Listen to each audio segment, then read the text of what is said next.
It wasn't always pretty. It wasn't always fun, but it's the final now.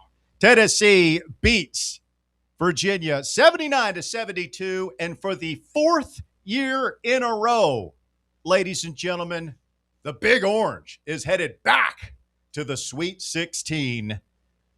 Woo! Let's go! Fellas, survive and advance. The name of the game. 865-966-3432, your number. 966-3432, your phone number to call or text the show alongside Davey Hudson of Outkick and Bear. I'm Russell Smith. Walker Smith hanging out with us in the White Claw Hard Seltzer studios of Fan Run Radio. Davey, I'm shaking. I need a minute. That's usually how this goes, man. This is the fun part. Unfortunately, we're on the winning side. I mean, at this point, you're just playing good teams, and Virginia gave us a hell of a game. I really love how Jacoby stepped up in the second half, was able to make magic happen. We hit our free throws, which had been a big point of concern throughout majority of this season. But hey, like you said, survive in advance. We're moving on. We will play Friday. Whew, feels good. Friday against Iowa State. Plenty of time to talk about that one. But wow, what a game as Tennessee led by 5 at the half. It was 36-31, and then things got wild. As Tennessee actually outscores Virginia by 2 in the second half. It didn't feel like that, though. No. Shout out to Jacoby Gillespie, a couple of clutch free throws there. He finishes with 21 tonight. And it was a balanced a balanced team effort. As we actually had 5 guys score in double figures. When is the last time that's happened against a Power 4 opponent for Tennessee? Jacoby with 21, Nate with 16, Bishop with 13, including 9 on 3 of 6 3-point shooting in the first half. And then Estrella and Carey with 10 points each to lead the Volunteers. We don't mention Felix, but you got to, man. Only 7 points, but 8 rebounds, 4 blocks, and just controlled the game at times defensively. I thought it was a man's game by Felix Okpara tonight. Yeah, I mean, that was the whole game was big boy basketball at the highest level. That was a really, really tough team. Yeah, I said it to you guys, fellas. It's kind of like the Spider-Man meme, very similar teams, and we just made more plays than they did. Yeah, I mean, that DeRitter guy was absolutely terrorizing us at times in the second half. Couldn't guard him, couldn't find him. And let's be honest, guys, I think we played about as well as we possibly could in the first half. I thought we played well enough to win, but man. I mean, how many turnovers did we have in the second half? 10? 9. We had 1 in the first. Yeah, 9 in the second. I mean, there were some just bonehead plays, and you could argue that it shouldn't have been as close as it was, but Tennessee gets the dub tonight, and we're moving on. We'll call it the Johnny Majors Bowl. Tennessee versus Iowa State. When was the last time we played Iowa State in anything? I don't know. I have no idea. Sorry, what's that, Dave? No, I was just going to say, I mean, like, these are the games where you have to have guys step up. And to your point, Russ, about 5 guys in double figures. I thought we handled them in the post a lot better offensively than I definitely anticipated going into it. And the other thing, too, was just for a team that's really struggled from the three-point line for a majority of the season, Bishop Boswell, first time in his career, he's hit 4 threes in a game. You look at those, especially early on, kind of help. It was one of those things to where early on, it's like Tennessee's beating them, but they're only down 5. So the fact we were able to eventually, continue to break through and them not come back after they tied it up, because at that point, I think everybody was like, oh, God, here we go again. It was a true survive and advance game. And now we get to sit back and watch our ops sweat it out as Florida is in a dilly of a pickle against Iowa. They're down 12 with 14 minutes to play. And we get to set to watch Alabama play later tonight. We've already seen Kentucky get sent back to the coal mines. I won't gloat too much because that Iowa State team is a bit of a juggernaut. Yeah, we got to play them, but we got. I mean, again, Friday, that's so huge just to give the guys 4 days to prepare. Especially Nate. Let's take a quick minute here before we get to the phones. Guys, 4 years in a row, we've been to the second weekend of the NCAA tournament. For all the negatives out there, like I'm sorry, I'm not gonna do it too much, but come on, it's the golden age of Tennessee basketball. You took the words right out of my mouth. It is. We 4 years in a row in the Sweet. I mean, who else has done that in college basketball? Maybe UConn. They flashed it on the screen, but it was gone before I could see what the. I'm sure we'll see that number, that stat kicked around this week. But 4 straight Sweet. We're in rare air. Yeah. Purdue, maybe. Yeah. Yeah, Purdue, and I think there may be one other team, maybe UConn or Houston, maybe. Yeah. Hey, shout out to Rick Barnes and the guys. Houston. I mean, this is not our best team by any stretch of the imagination of the Barnes era, but they showed a lot of heart today, I thought, against that's a damn good Virginia team, Davey, 30-6 on the year. Gave your guys all they wanted and then some a couple of times this year in the ACC. I mean, that is a damn good team that Tennessee beat today. Yeah, and I mean, you look at it, this is year 1 for Ryan Odom, so he's going to have that program at a high level continuing moving forward. So to go ahead and clip them while you had the opportunity, I think is great, because if you look at this team, as you mentioned, this is not a team we exactly anticipated getting this far. I know a lot of us early on or during VRs, we were like, yeah, I could see us getting to the Sweet 16.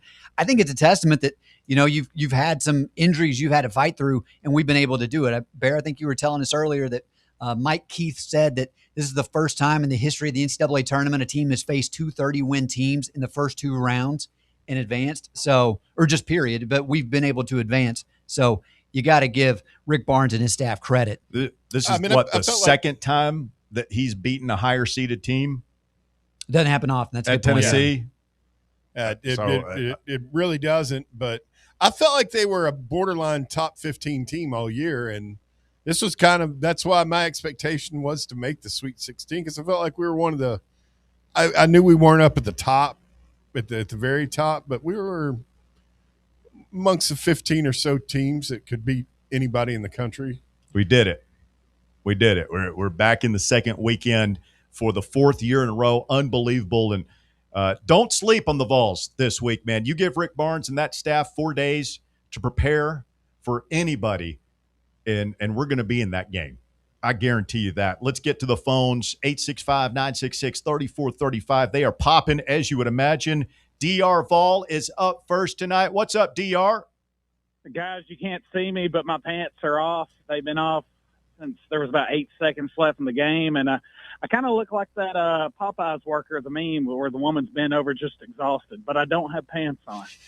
That was very stressful. Davey, I think you said it best. You can't really enjoy the tournament. You just relieved you don't lose. Yep. And you're just immediately like thinking about the next game. I mean, I'm not letting myself. I'm enjoying this one. Well, you can't, like, when you win the second one, it's harder. Like, you win. If we win Friday night, everything just turns to Sunday. It's just like, oh my God, the weight of the world rides on whoever we play Sunday. But what is the other side? Who's Michigan playing? Tech or Alabama. DR, we're still here. Yeah, I know.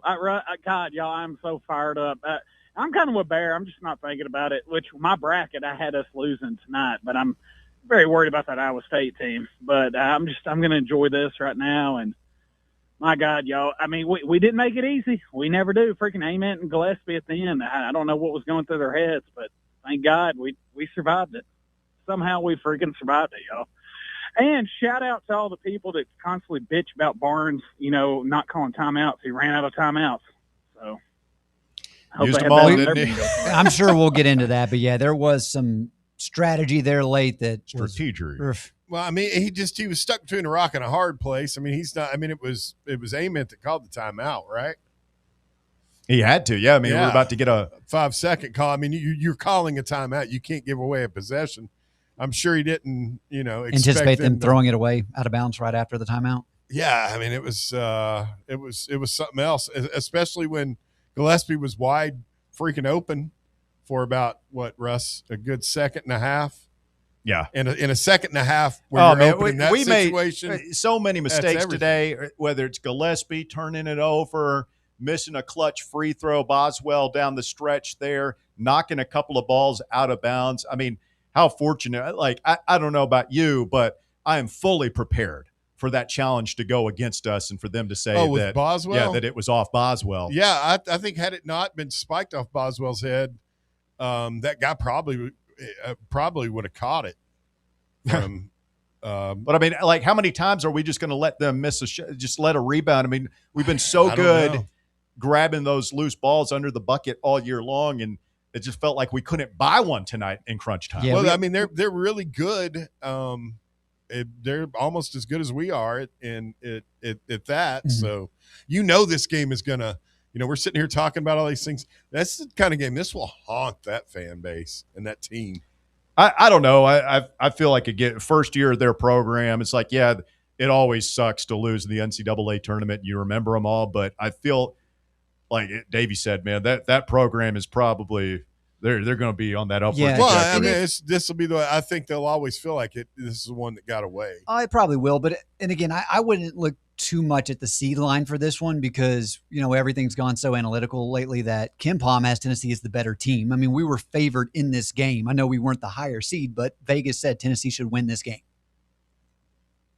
But to your point on the offensive rebounds, yeah, they out rebounded us on the offensive end 16-11. We did have the edge in total rebounds 39-35. Their big problem, and it's something that's haunted us, but the free throw disparity, we shot 25, they shot 11, they hit 6, 55% from the line for Virginia. Guys, y'all going to have a lot more intelligent callers, so I'm going to hop off with this. Russ, I've got one question, man. What do we say to the God of death? Not today. Amen. Go Vols. Vols stuck them with the pointy end today and are headed back to the Sweet 16. I can't believe it. 4 years in a row. How about that? Unbelievable. Shout out to the 165 people watching on the Fan Run Sports YouTube channel. Y'all do us a favor right now. Hit that like button. Hit that thumbs up icon for us so that we can get that algorithm up and get some more people in here. Get this thing over 200.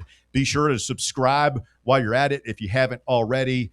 We love the YouTubers, and we'll be reading from the YouTube comments coming up here in just a minute. As DR drops off, that creates lines available for you at 865-966-3435. Let's get Mikhail in here next. Is it Michael or Mikhail? He said Hey. Mikhail.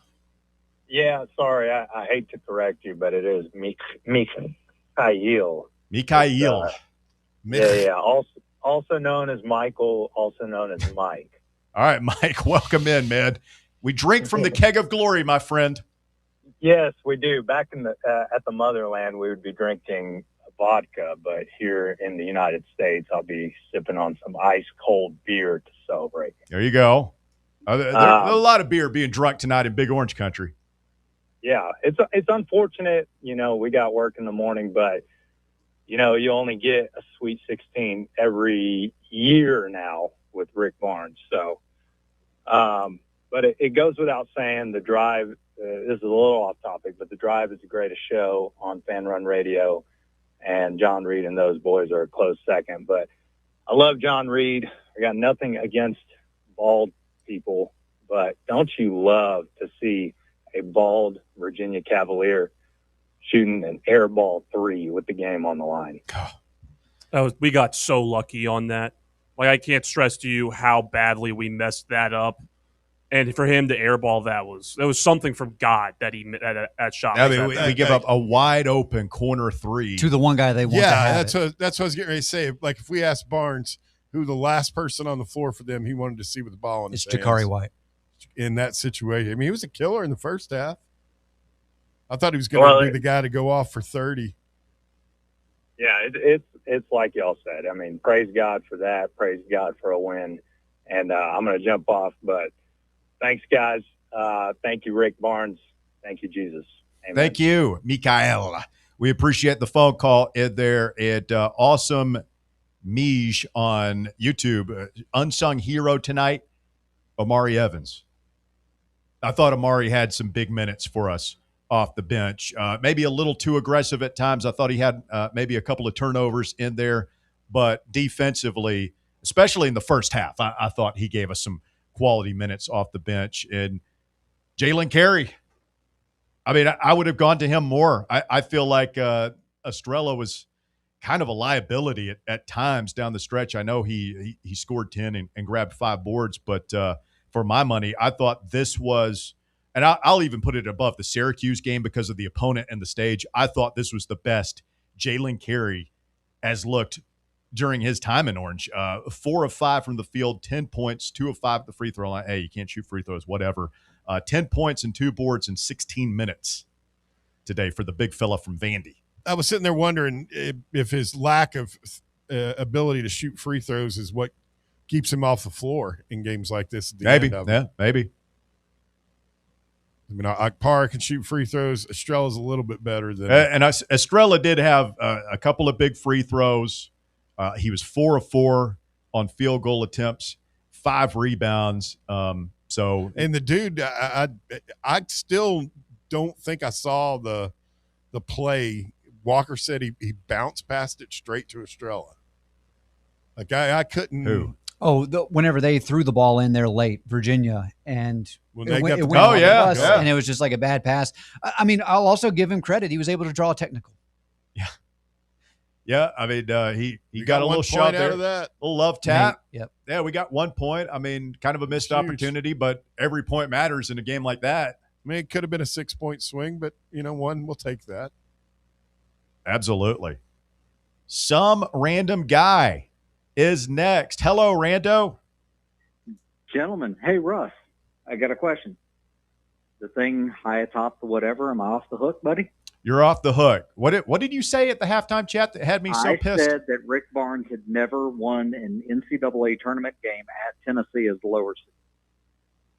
Yeah, you pissed a lot of people off. That was kind of a negative call on the halftime chat, I must say. I thought he'd won one. I don't think he ever has. We were a lower seed against Duke. Yeah, we were. Yeah, it was Duke. Duke was higher. Okay. Yeah, we'll go back and check that. 23. So, the only good thing that's making the second weekend out of the state of Kentucky is bourbon, because both Louisville and those coal mining bastards are gone. Well, I'll say this, and again, piling on our ops might be tempting the wrath of the whatever high atop the thing. So I'm going to try to keep that to a dull roar here tonight. But I did see this earlier. Jaden Quaintance, who transferred there from Walker's alma mater, Arizona State. Yeah. They paid him $2 million to transfer from Arizona State to Kentucky. He scored 20 points total this year, so it was $100,000 a point for Jaden Quaintance. I mean, that's 20 points today. This season. He didn't play today. He hasn't played, but he got his $2 million, and that's good work if you can get it. Shout out to that dude. I mean, he's gaming the system. I mean, I don't know. All I'll say is that, with Kentucky and Vanderbilt losing, I'm not going to hang off the rim, but I will say it is sweet that our two most bitter enemies, ops, as you call them. Well, and teams that got the better of us this year. Yeah. I mean, what were we, 1-4 against them? I'm not saying we're going to beat Iowa State, but 1-4, yeah, 1-4. We will be playing next week. I wanted another shot at Kentucky. I really did. Actually, I just kind of said that. I don't know. I was watching them. I was watching them in the second half, and I was like, I would actually like to play them again. But that's also why they got beat by 20. And in 2023, Tennessee was a 4 seed, Duke was a 5 seed. So this might be the first game. Wow. That is the first. Then that is the first. So I was right. I don't like looking at this bracket. That was the year Purdue went out by Farley Dickinson. And hey, your Duke boys are the only ACC team still in us. Yeah. Davey's not worried about St. John's. I did not say that. Not worried at all. Sorry, Rando. No. You're fine. Dude, Amen looks such the freshman the last 5-6 minutes of that game. I'm like, God damn it, kid. Could you stop screwing up? I mean, left, right, and center. And I will not blame him for the Gillespie pass, because that was a bad pass, but they said it on the broadcast. Ament should have spotted up on the baseline, but I mean, good God, he had 4 turnovers. Look, here's the thing. Yeah, we had so many guys doing this for the first time, and you heard who. I was watching a game earlier today. Were they talking about DeRitter, where he's like, "We have nothing like this where I come from." He's like, "This is the first." Like, he's played professional ball in Europe, but he's like, "There's." Nothing like March Madness. Nothing like March Madness. So this is the first time Boswell, I know he was on the team last year, but he didn't play the role he's playing now. Certainly the first time for Nate. I don't even know about Gillespie. Like he was Maryland made it pretty far last year. Yeah, he was on the Crab 4 last year. So, yeah, I mean, he's got a little bit of experience at this, but we got a lot of guys, Estrella, Carey, Amari, like all these guys are doing this for the first time. So maybe now that they've been through one of these root canal NCAA tournament games, they react a little bit more poised next time.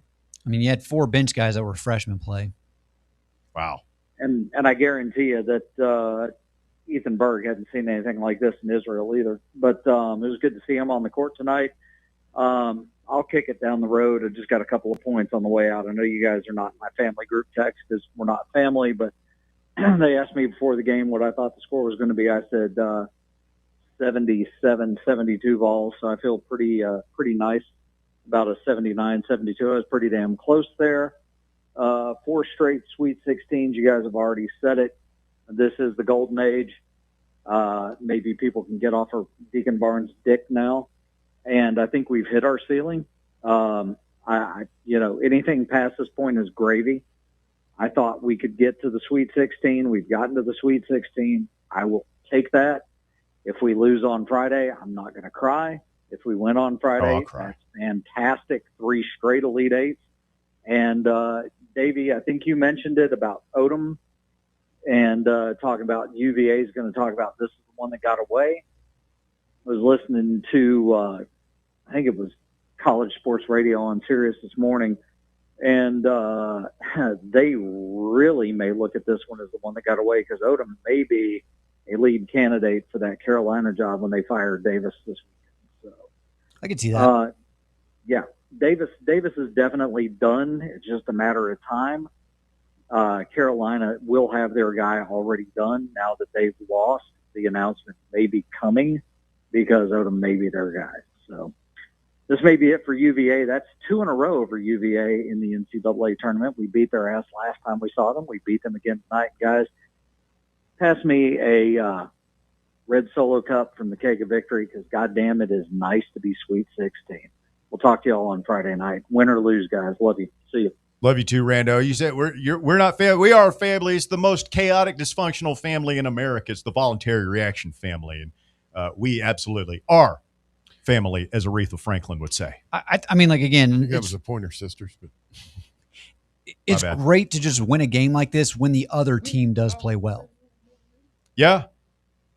I mean, there's a lot to, like, again, we want to win now, and we'll talk about beating Iowa State and all this stuff. But as far as like your cultural identity, when you talk about next year and going forward for, Estrella, Boswell, for Dwayne Brown to get in this game, for Kerry Berg, if those guys are still around, obviously Amari Evans, Troy Henderson made a cameo at the end of the first half. Like, all these guys being able to be out there in this environment and be a part of the win.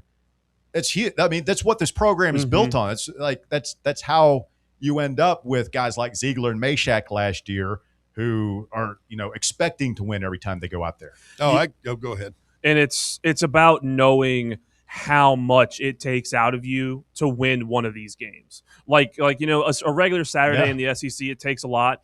It does, like I said it about at the 6-minute mark, our team was exhausted after the under 8. Like, we weren't getting over screens. We weren't fighting for it.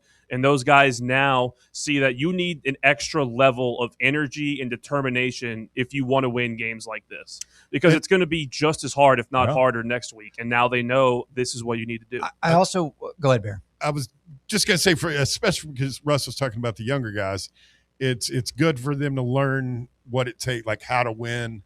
We talk about teams have to learn how to win, how not to lose, but it's really good, even though they may not have played a huge part in today's game. They have, it's just great experience. What I was going to say on that is that this was a really player role kind of game. Yes. Whenever you look at the entirety of Tennessee, and we've not really given Felix enough credit to my he was fearsome. Well, that was the thing. It's like Ritter got his points. Now, granted, some of those were from outside, but they weren't able to get much inside. Felix had 4 blocks tonight.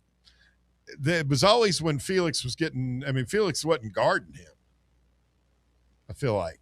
No, not usually. I mean, they did a good job of getting the switches they wanted at times, but as far as like getting their points in the paint, Felix is actually sneaky good at defense on the perimeter. Yeah, I mean, he's got the wingspan. He's quick on his feet. Yeah. I mean, he's agile. Like, it's good to see that. And I thought Kerry's big ass was moving quick. Well, like, he doesn't let you buy him. He doesn't let you get by him on defense. Like, as slow as he is, like he's wide. He uses space wide. And then, when he went right at Onieso, I was like, dude, just throw it away. Like, get it out. And he's like, I was like, I'll be damned. And he made it.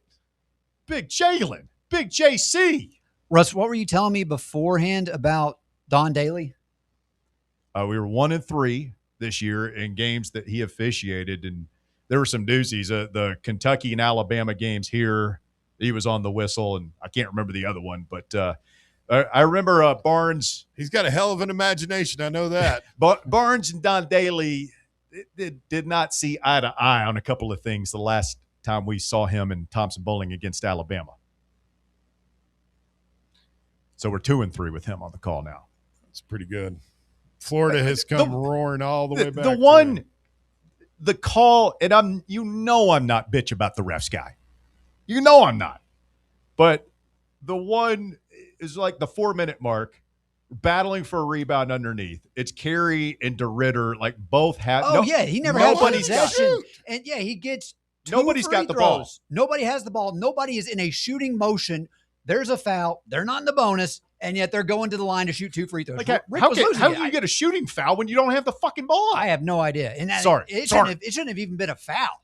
It was just like two guys going for the ball. No one has possession. Like, it's getting hit up in the air. I just assume when it gets to that point, eventually it's going to end up a tied up ball.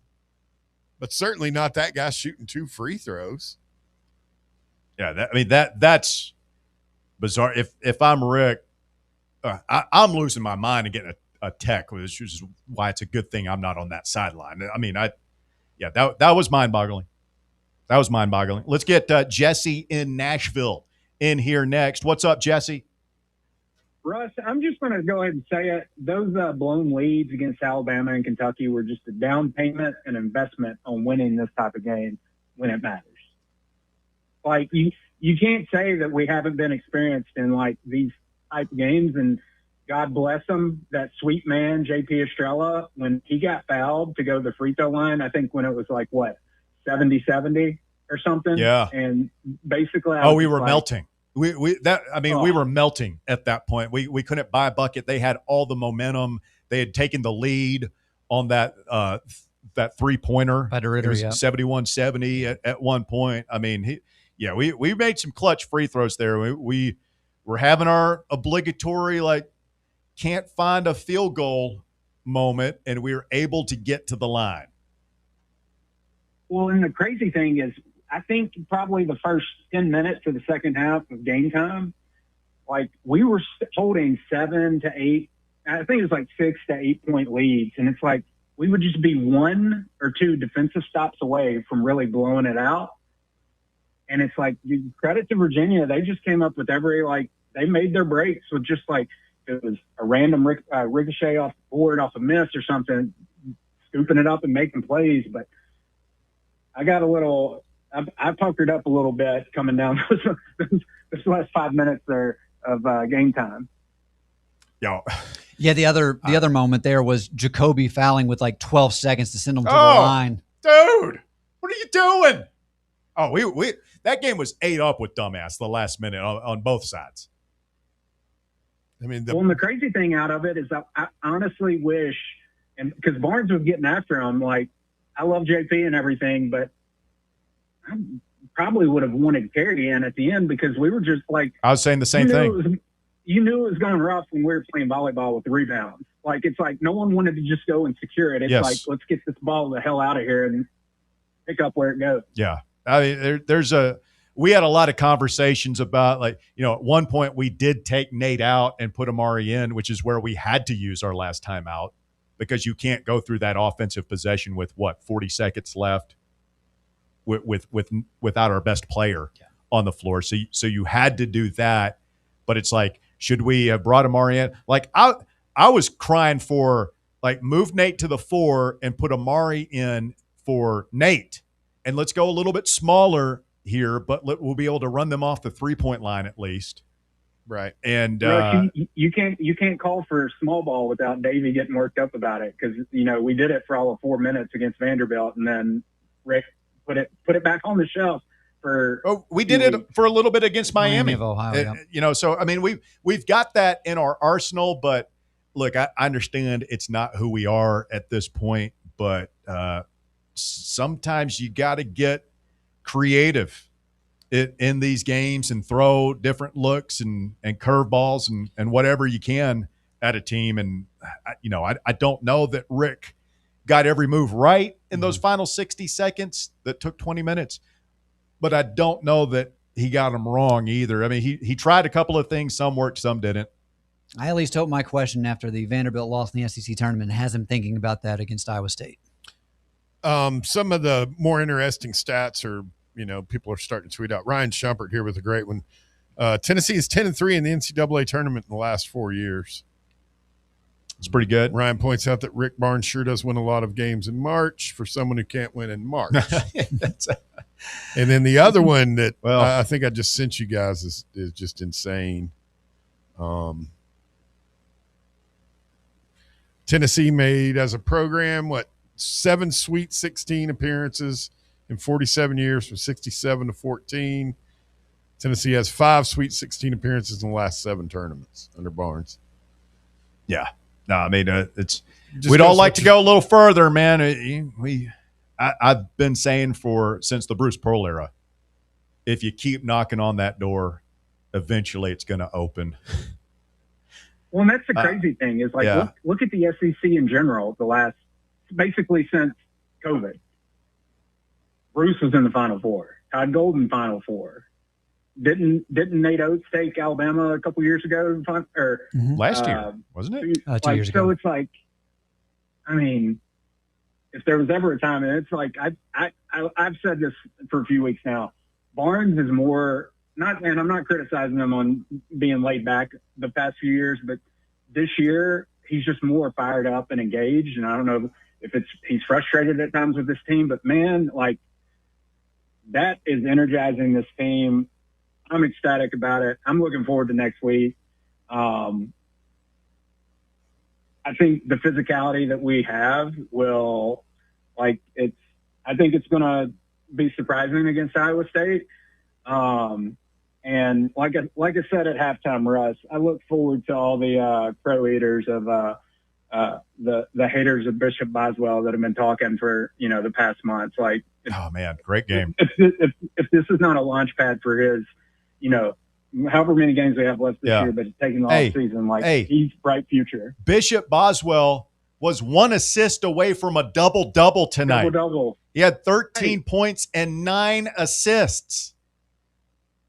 Imagine being in the pregame saying you're going to get 23 and 10 from Carey and Boswell. Like, you'd be thinking someone's huffing some good narcotics there. But go Vols. Guys, I'll talk to you next week. It's a damn good day to be a Tennessee Vols. Shout out to the Sheik, live from the desert, reporting that Iowa State has opened as a 3.5-point favorite. Okay. That's not over the Volunteers. That's not crazy by any stretch. I think that's a good line. Wonder if that's assuming Jefferson is playing or if he's not playing. It's a good, because I bet he moved. They have a guy. Yeah, he moves that did not play this week. He's their best player, Amari Jefferson, I believe his name is.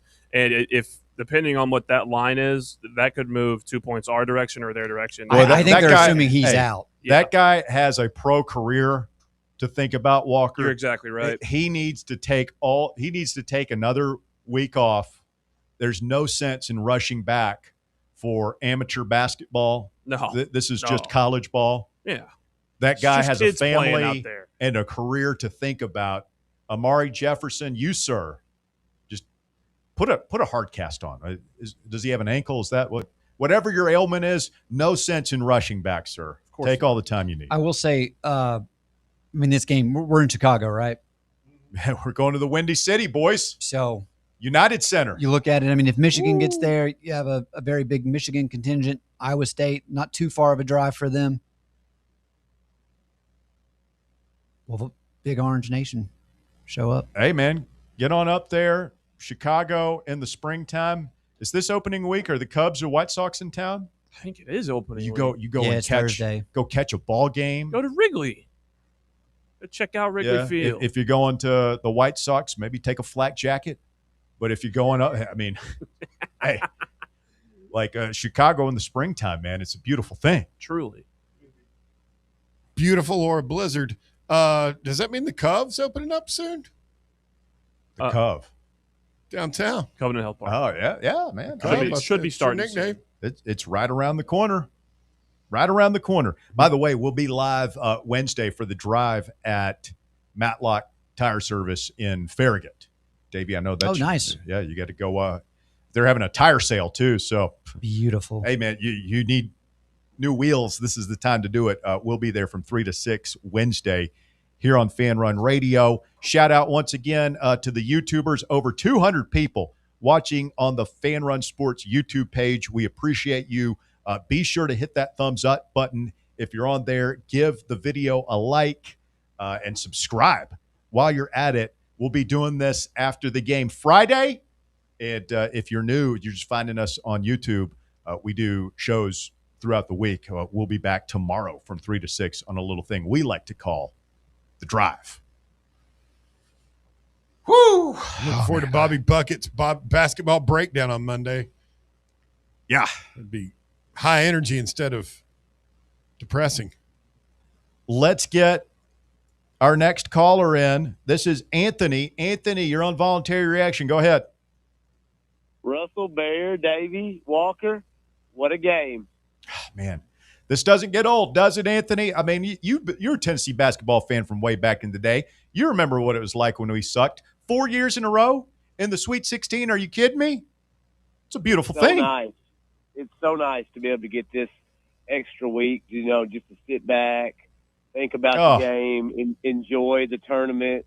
I think we play on Friday, so we get to kind of enjoy the Thursday games first. Oh, man. I think I read a stat. We're the first team to ever win against two 30-win teams in our first two games in the modern era of the NCAA tournament. Say that again now. Yeah, it's the stat I was talking about earlier that Mike Keith had said where no team has ever played two 30 or 30-plus win teams.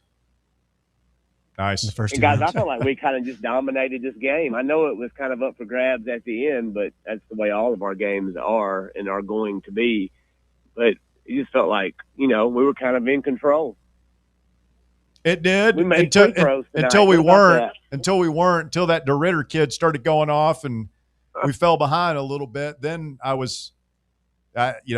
get pretty fatalistic about these things. I think I was right. I got several "we're done" texts. Said, yeah, we're done. We're cooked. It's over. It's baseball season. But not today, Anthony. Not today. We got one more. And you're so right, man. Like Sweet 16 week, like the whole week leading up to this, and the game's on Friday. This is going to be an amazing week of radio here on Fan Run. I love this week. I love this week. This is a gift. Barnes gave everyone a nice little gift here. Early Easter present from Coach, from the Deacon. Hey, in this bracket, this spot where we're at is wide open. Wide open for the Elite Eight. Iowa State's best player, arguably their best player's out. It's easy to kind of win that first game after your best player goes down, but then you give Barnes a full week and his staff a full week to prepare. I think we're. I said it to you. I think earlier. I think we're a coin flip. We're a coin flip away from the Elite Eight, and anything can happen. It's always the team that you don't expect that carries you. That gets you to that over that first big hurdle. And nobody's really expecting much from this team. No, I mean, it's funny relationship the fans have had with this team. It's not one of the favorites, and I think a lot of that is just the new factor. It's like we had guys like Jemai and Zakai and even Jordan Gainey that you had watched play for so many years, and you felt like you knew them. And this is all a collection of new guys, and our best players weren't on the team last year and won't be on the team next year. So it's like it. I think it's natural that fans struggle to connect with a team like that, Anthony. But at the end of the day, the result is the same. You're good, and you're on another run. And so, I mean, wouldn't it be something if the team that was a little bit less loved than some of its predecessors was the one to knock the door down? I mean, the team that got us the closest to the Final Four all time was not as good as these last two Elite Eight teams. That Pearl Elite Eight team, that we lost by 1 point against Michigan State. That team wasn't as good as that team wasn't as good as the DK team, or I don't even think as last year's ZZ Meshack Lanier team. I don't know, Anthony. Well, I would just say as far as the potential matchup, like Purdue 2 years ago, Houston last year, those were just incredibly tough matchups for us to try to get over the hump. Agreed. Yeah, but I mean, to get there, you're going to have to go through one of those. I mean, we're if we want to make the Final Four, we have to beat Iowa State and the winner of Texas Tech and Alabama. Michigan. Well, can you handle playing Alabama for a trip to the Final Four? It's likely going to be Michigan. Hey, we owe Michigan. I understand, but What if it wasn't? I don't know if I can handle that. I don't know if I'm prepared for that. You know, if Boswell is dropping 13 points, we can beat anybody that we play. Hey, I've been saying all year we're a shooter short. From before the season, I thought we messed up in the team's fatal flaw, and it might end up being that we don't have a shooting guard that can shoot. But Bishop stepped up and made four threes. Four threes. That's what you want. That's what we should expect here at Tennessee in this era. We should expect to have a shooting guard that can make 4 threes a game. He shot right around 40% tonight from three at one point. He's actually 40% right around where he shot on the season. You know, just keep shooting them, buddy. You know, let it fly. Let it fly, man. I think it's going to go down. It's going to go down as a little bit underrated. I guess I don't really know why, but I think Gillespie, other than Dalton Connect, I think Gillespie's been our best transfer that we've gotten in the transfer. Ooh, yeah. Well, yeah. I mean, that's fair because we talk about guard play, and with the other transfers, you've not really needed that type of guard because you have Zakai Ziegler. So to have a guy that could come in and play at the level he has right away, we ask so much of him. Yes, so much, and he generally delivers. That 3 that he made at the end of the shot clock, or he had to throw one up, falling out of bounds. I mean, that's the kind of bucket you got to have, Anthony, when you're going on a run in this thing. Lady Luck has to smile on you a little bit. And when you need free throws late, he's the guy you want shooting. I was a little surprised that we put Amen out there to shoot those technical free throws. We were having that debate in here. Yeah, he was Barnes's go-to for most of the season before he got hurt. He was the best free throw shooter on the team. That was the only free throw he missed. He's also been Barnes's go-to inbounder. Sometimes I feel like Barnes just kind of like, I'm going to do it this way, by God, and that's how it's going to be. Well, they did switch it, and they had a turnover right after they switched it. That's true.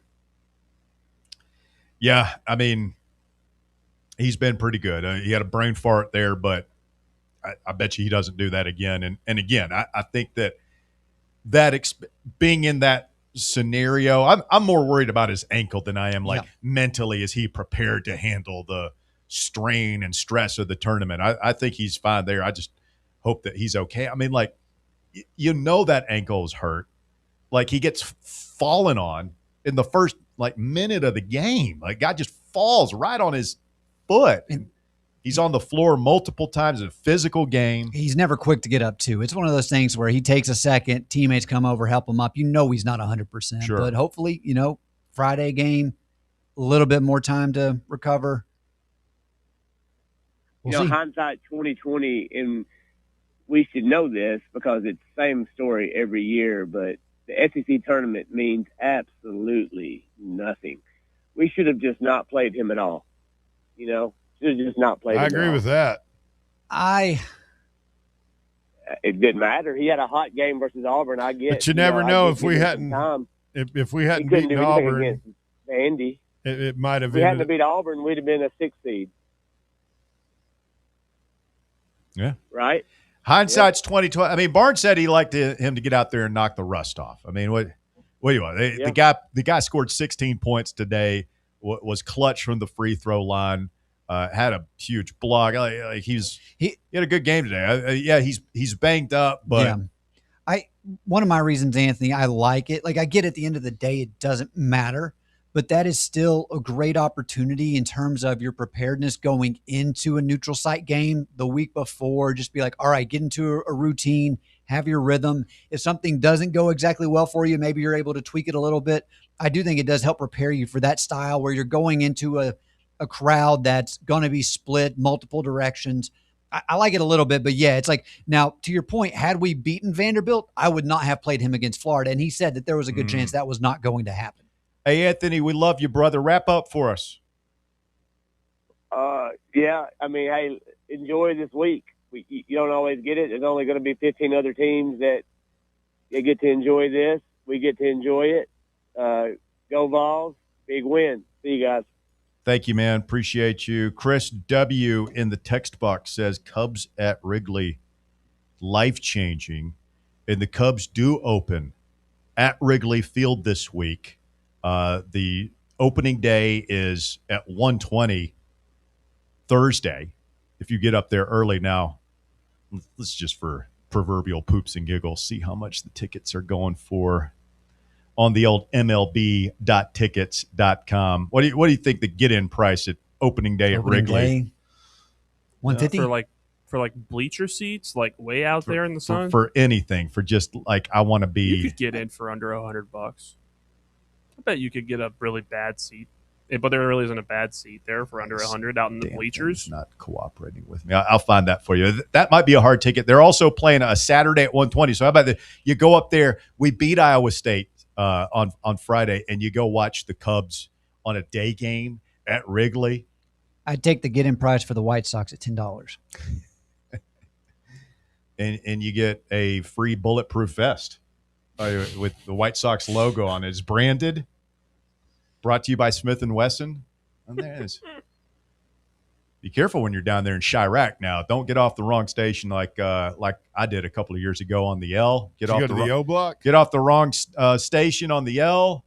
Looking around there. Did you imagine Russell over there on the O block, Davey? Over there with all the drill rappers, Chief Keef. Excuse me, sir. Could you point me to the nearest police station? I'm in fear for my life. Let's get Roberto in here next. What's up, Roberto?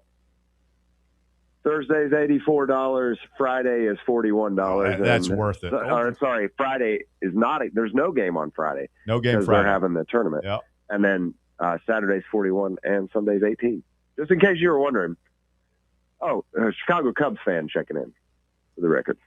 Are y'all fielding a team this year? That's cute. We went to the playoffs last year. How'd the Braves do? Hey, that's a sorry. It sucks to be you guys. Hey, is Acuna going to blow his ACL in the third or the 18th what are you doing right now? What are you doing? You want to get run? Like I haven't run anybody on voluntary reaction in a long time, Roberto, but I'm willing to make an exception for you. Don't put that voodoo on me, Ricky Bobby. Hey, I was dying at halftime with you, man. Did anybody else get that feeling like 2 minutes to go in the game where your stomach just felt like somebody had kicked you in the gut? Yeah. I thought I was going to throw up. That was a collective groan. I was legit. I was sick to my stomach.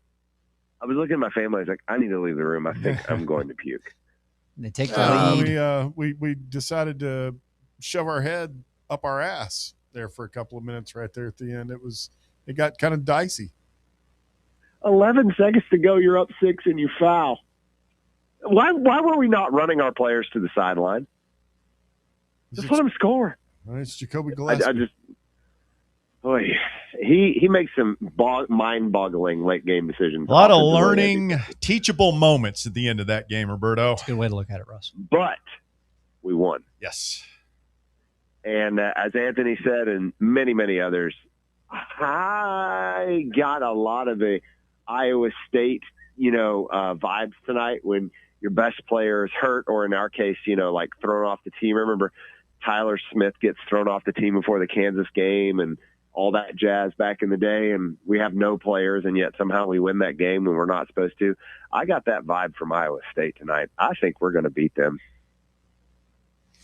Oh, man.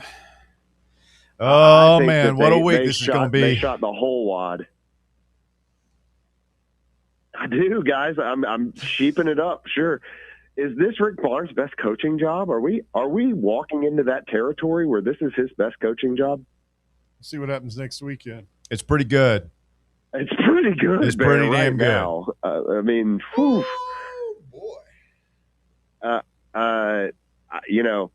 I said earlier in the year I was trending towards out, but they kept sucking me back in, and I'm really happy they did, man. Today was a great moment as a Tennessee fan. It felt really good. That's the best I've felt in Tennessee basketball in a while, and that includes going to the Elite Eight last year.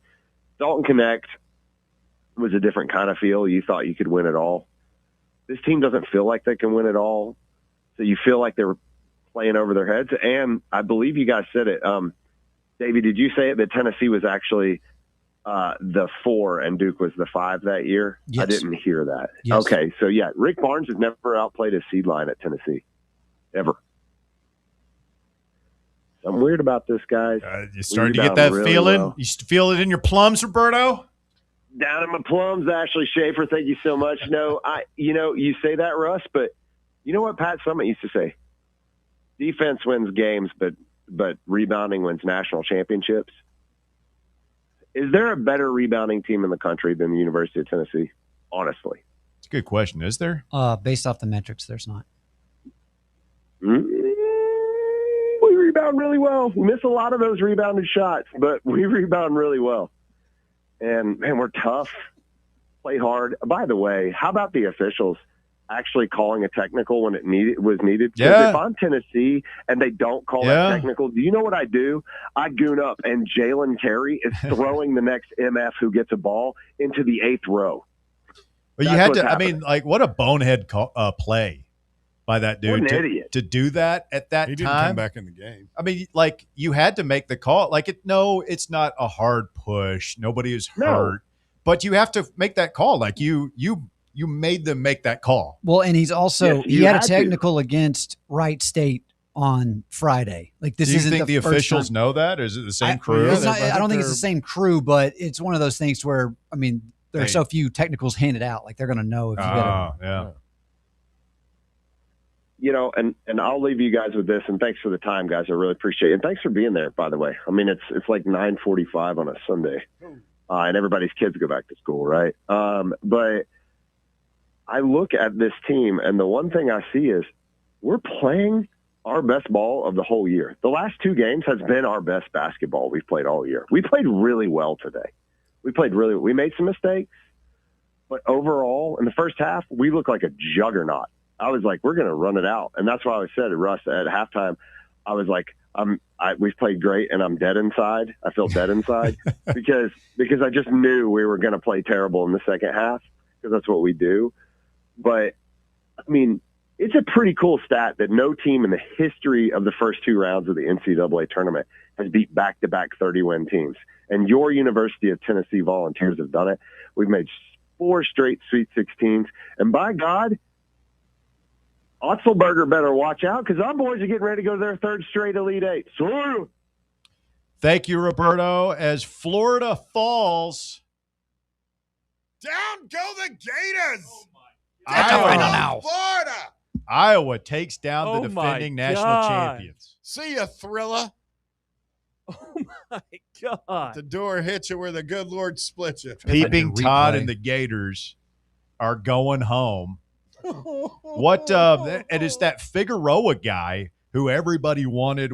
All our fans thought we were getting him. What is he, like, an American or something like that last year? Or FAU? Like he was at some small school. Everybody thought they were going to get him, including us, and he ends up at Iowa, of all places. Freaking Iowa. And he makes a corner 3 to send Florida home. Florida can't even get a shot off on their final possession. They had a good the Figueroa guy. What's funny about that is he was the guy that was slung down during the jump ball, and he balled his fist up but did not throw it. I mean, how close is he getting to getting ejected? Our game was chippy. This game is chippy. These guys want it. This is big-time college basketball. So Florida going home, Kentucky going home. How many SEC teams we got right now? Us and Arkansas that have advanced. Alabama. And Alabama still has a chance. And Texas. I keep forgetting about them. Yeah, the 11 seed. Sean Miller. They might have finally found their replacement for Rick Barnes all these years later. And they say Cinderella's dead. Well, I mean, it's an at-large SEC team. No, I'm talking about Iowa. Oh. Oh, if you're in a power, you aren't. Iowa's not a damn Cinderella. They get to play Nebraska. How are they going to start that game? Like, just all defense, no score? Some cows walking out on the floor and grazing.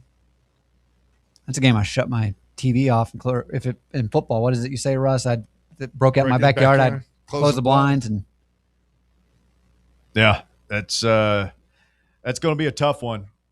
That is going to be a tough one. 865-966-3435, your phone number.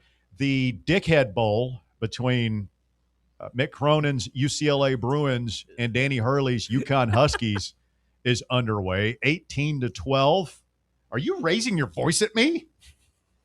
I love Mick Cronin. That's a great line. Like Mick Cronin, I don't see him ever winning a natty. that will be the first thing. That will be his playoffs. Like every time somebody says Mick Cronin, I will think, are you raising your voice at me? Did you guys see the quote he had earlier this week? Dude, bro, come on. Get a life. Some people need to get a life. Get a life, bro. I love Mick Cronin. He's a good character. There needs to be more people like that in college basketball. It makes the sports fun. It makes sports fun.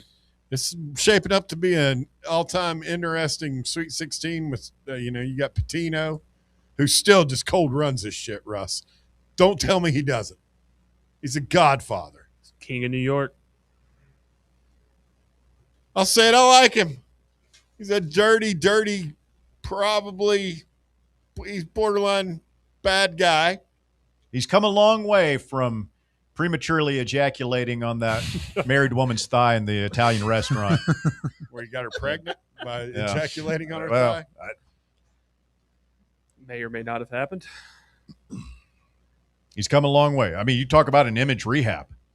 And then he got the, the hookers for the underage recruits. You worried about them, Davo? No. What I said was I'm more worried about if Duke's going to show up and actually play their first good game in the tournament. I don't think anybody can beat Duke when they play their best game. They've yet to play a good game so far. I don't know about that. Iowa going to the Sweet 16. I can't believe that, man. It's year one for Ben McCollum, too, so. Good for them. Shout out to Baskerville. Figueroa's was at Robert Morris, who bankrolled the revolution back in the day. Let's get our next caller in. This is Magic Mike. Miguel, good afternoon. Good evening. What's up, boys? Davey, love you. Nobody gives a shit about Duke tonight. Bear's the one asking the questions. I did not. Russell did it the second time he's asked about Duke tonight. Gentlemen, sorry, please. We don't need to bring up Duke. We don't need to bring up Duke tonight. Everybody knows their history, but can we build a statue for Rick Barnes now? Shout out to all the Barnes haters.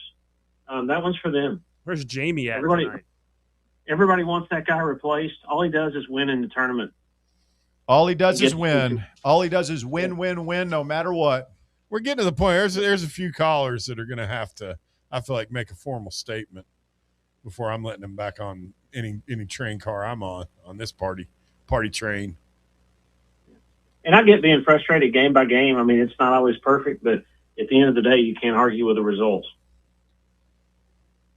No, I mean, it's almost a good thing, right? It's like when you win a football game and you didn't play your best and you come out of it and you're like, oh, man, lucky to win that one. But I'm pretty sure we're not going to make those mistakes, and the team's going to grow from this. And our best ball's in front of us. Like I still don't think this team has peaked, man. I feel like there's still another level we can get to, and we're going to have to get there, I think, to win Friday. Well, and I think given my friends and I were having this discussion earlier, I think given the way the regular season played out, this team is almost underseeded a little bit. You know, we're a 6th seed, but in reality, we're probably a 3 or 4. We're 14th in KenPom. It isn't a bad thing. So, it's something that, and I'm as guilty as anyone else. When you lose to Kentucky and Vanderbilt in the regular season, it's frustrating. But at the end of the day, you just got to think about, hey, what's the matchups going to look like in March? And we've got a pretty good draw. I think we still have a pretty good draw next week. Iowa State's going to be, they're going to come in. They're a very good team still. But they have 2 players that are injured. So we'll see. We're at the point now where, you roll the dice and see. It doesn't matter where you're seated. You're in the Sweet 16, and it's a crapshoot from here on out. Yeah, I mean, dude, you said it, man. You might get a little bit of a breather in the first game. We certainly did. But after that, there's no such thing as a bad team still playing at this point. At the end of the day, and we as Tennessee fans, we are, I do think we still have some fans that are still learning basketball. Sure. But I think at the end of the day, you've got to remember that regular season you're playing for your seed. And again, this is something, I have an internal chat group like everybody else with my buddies, and we were talking about it last night. It's like, well, that's the frustrating thing when you play out a regular season. The goal is to get a really good seed so that these first 2 games are, as quote unquote easy as you can be, because once you get to the 16, it really doesn't matter. Like, everybody's kind of at the same level at that point. Anybody can beat you, and you can beat anybody. So the goal is really not to tax yourself in those first 2 games. And now it's all about, can we get to the next weekend? We're playing with house money now. Nobody expected this team to get here to the 16 as average as we've been this year. So, let's go throw it all out there and have fun. Kentucky fans would kill to have the last 4 years that we've had. Oh, they're going through it. Well, they wouldn't admit it. They're blaming a referee that's apparently from Iowa. Shit, they shouldn't have gotten past Santa Clara. True. They losing by really 20. shouldn't have had should they? I felt like that was an upset. They were already on borrowed time. Hey, Magic Mike, Yeah, is our baseball season still alive? Are we back on? Today was big. Getting to 3-3, I think it's. I have questions about Elander. I'm not. I don't want to. I don't want to run the guy out of town. We certainly we have problems under Tony too. We'll see what happens, but I think our next 2 opponents in Vandy and LSU, they're both 2-4 right now, so there's an opportunity there to take 2 series coming up. I do think for our athletic program, we absolutely need to go to Nashville and hammer those nerds next weekend and take back what's rightfully ours. Yes. And shut them the hell up. Yes.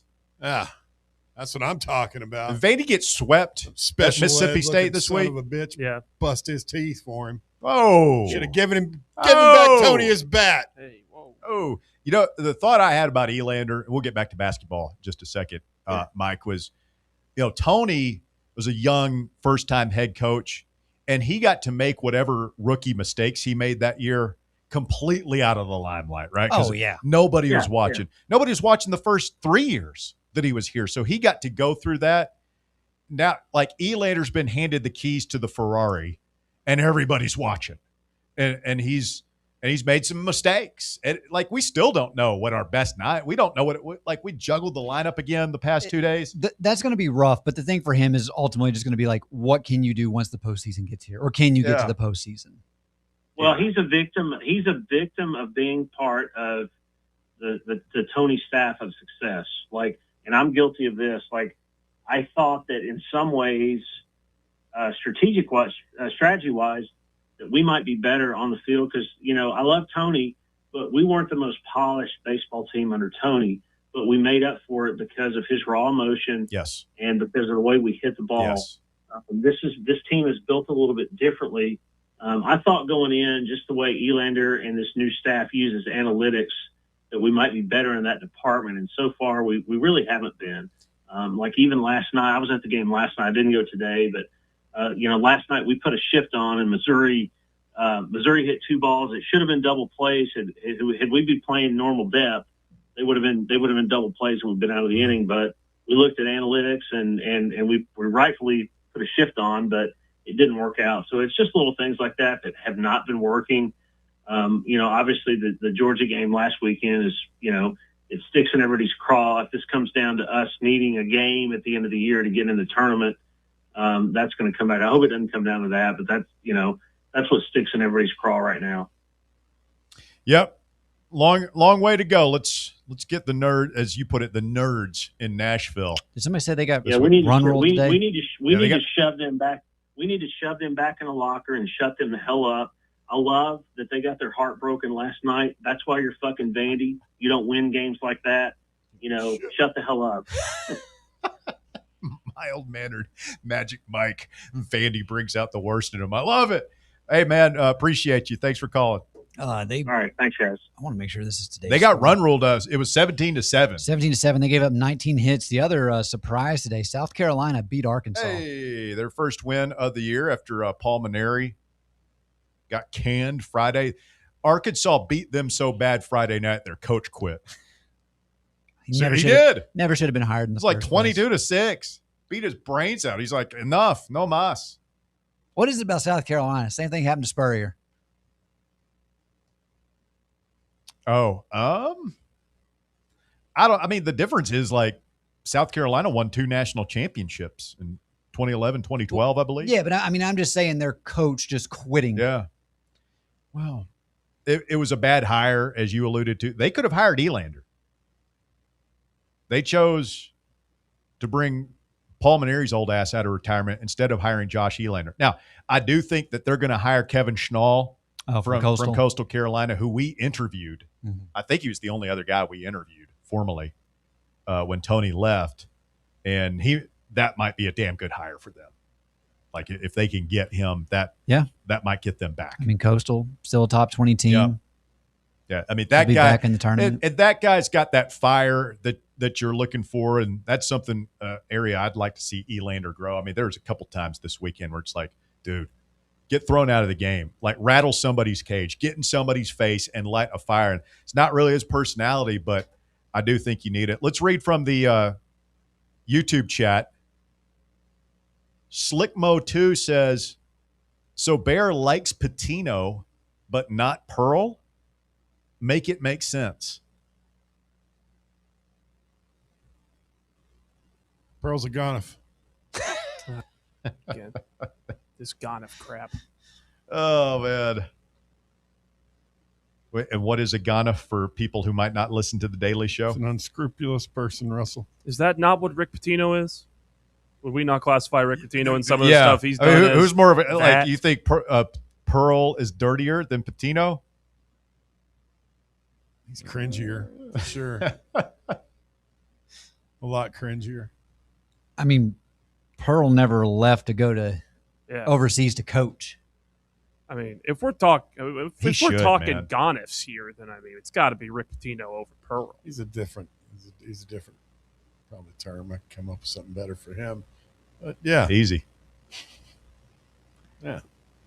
Jackson is next on Voluntary Reaction as Tennessee advances to the Sweet 16 for the fourth year in a row via a 79-72 win over Virginia. Today in the second round of the SEC tournament, NCAA tournament in Philadelphia. It's on to Chicago, Jackson. We're going to the Windy City. Well. Here Look we who's are back. again in the Sweet 16. You know, you read things throughout the season, Russell, and, you know, you drop some games you shouldn't. You know, Syracuse, Kentucky, blah, blah, blah. And then you find yourself way ahead of everyone else once again. And it's been about a year since I've called. It's been, about this time last year.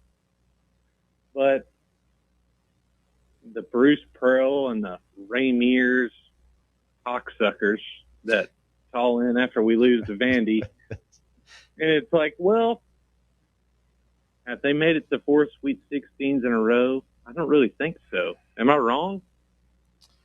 No, but if they were here, they would probably say, yeah, but Bruce went to 2 Final Fours, which is fair. Look, all these guys are great coaches. We were very fortunate to have 6 years of Bruce. We've been very fortunate to have 10 years of Rick.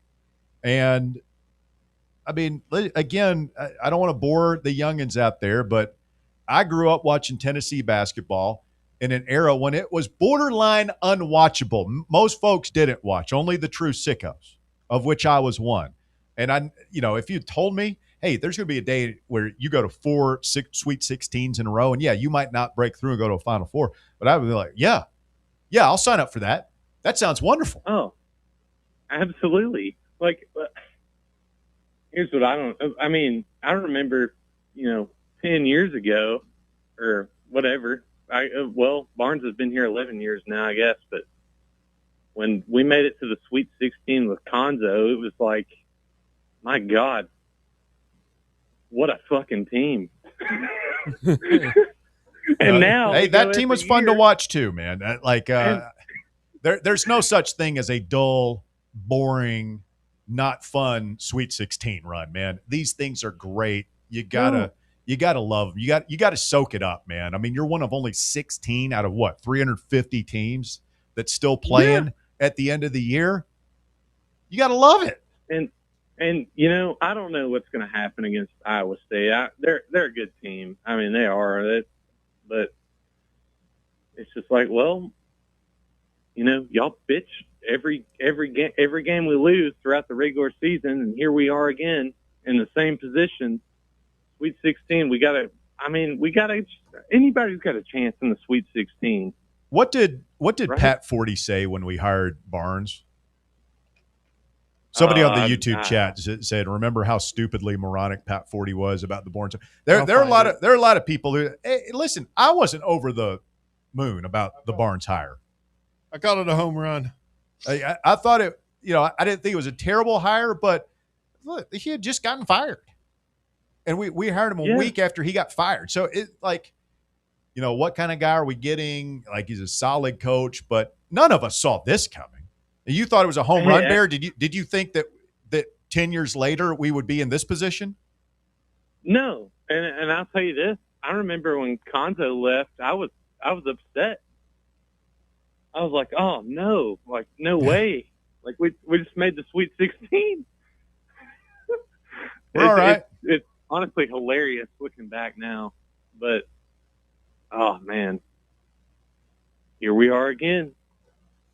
What do you make of our boy Aaron Torres? Oh man, he's going. He's going hard in the paint tonight. He's taking arrows right now. Well, I just saw the one tweet, and he's going to be on the show tomorrow. Is he? Oh, yeah. He's on Don't At Me tomorrow too. I didn't see it. I'll be honest. What did he? Nate Ament shrunk from the moment. What did he say? Oh yeah. I'll find the tweet real quick. He said Nate. Right after he said that, Ament had 12 in the second half. Yeah. Well, and I'm sure he tweeted that after the inbound fiasco. He said, quote, about an hour ago towards the end of the game, "This game is too big for Nate Ament. I'm sorry, but it's the truth." Okay. Yeah, I did say. And you know what? Like, I don't know why we haven't thrown the ball in at all. Because he kind of sucked. I don't know why when we tried it, we tried to throw the ball into him and let him dribble it up, and it was kind of a bad pass, but he still could have caught it. He also tweeted out right after he replied to somebody that was making the note GIF where he said, "I hope I'm wrong. I really do. And if I am proven wrong, retweet me into the abyss." That's our guy, AT. Everybody's got thick skin. Everybody's entitled to a swing and a miss. And I don't even look. At the moment, I didn't think that the game was too big for him, because maybe Aaron's just watching that. He might not know the extent of the injury, right? That Nate is working through. Yeah, I've been giving Nate the benefit of the doubt for. We're not in position to win. We don't win today without Nate Ament. Yeah, he had a turnover. Not. He had 2 turnovers, man. But he also had 16 points, and he's 7 of 8 from the free throw line. Guy can't buy a bucket at the rim for some reason. He made that nice corner 3 early, which I think really kind of got him going. But, we don't win without him, man. He's our lottery pick. Mm-hmm. Had a big block. And I don't know about y'all, but after he had that big block, oh man, just to see him show that kind of emotion, I was absolutely thrilled to see that. I mean, get that weak shit out of here. That's what I say. Yeah, and even speaking of the defensive end, you don't see it because we're watching the ball most of the time.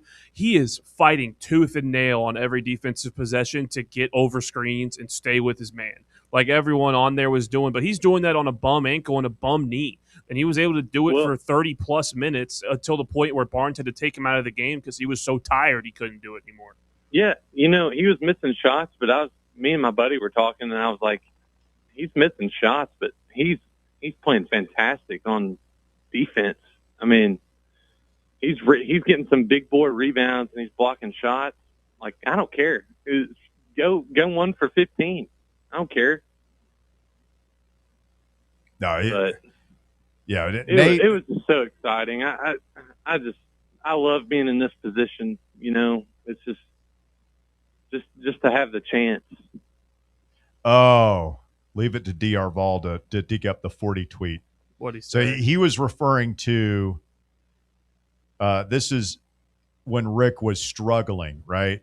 The first 2 years when he's laying the foundation. Mm-hmm. Pat 40 said, to Tennessee trolls who pop up every time Konzo Martin loses a game at Cal, your record is 26-27 since he left, and you just lost to TCU.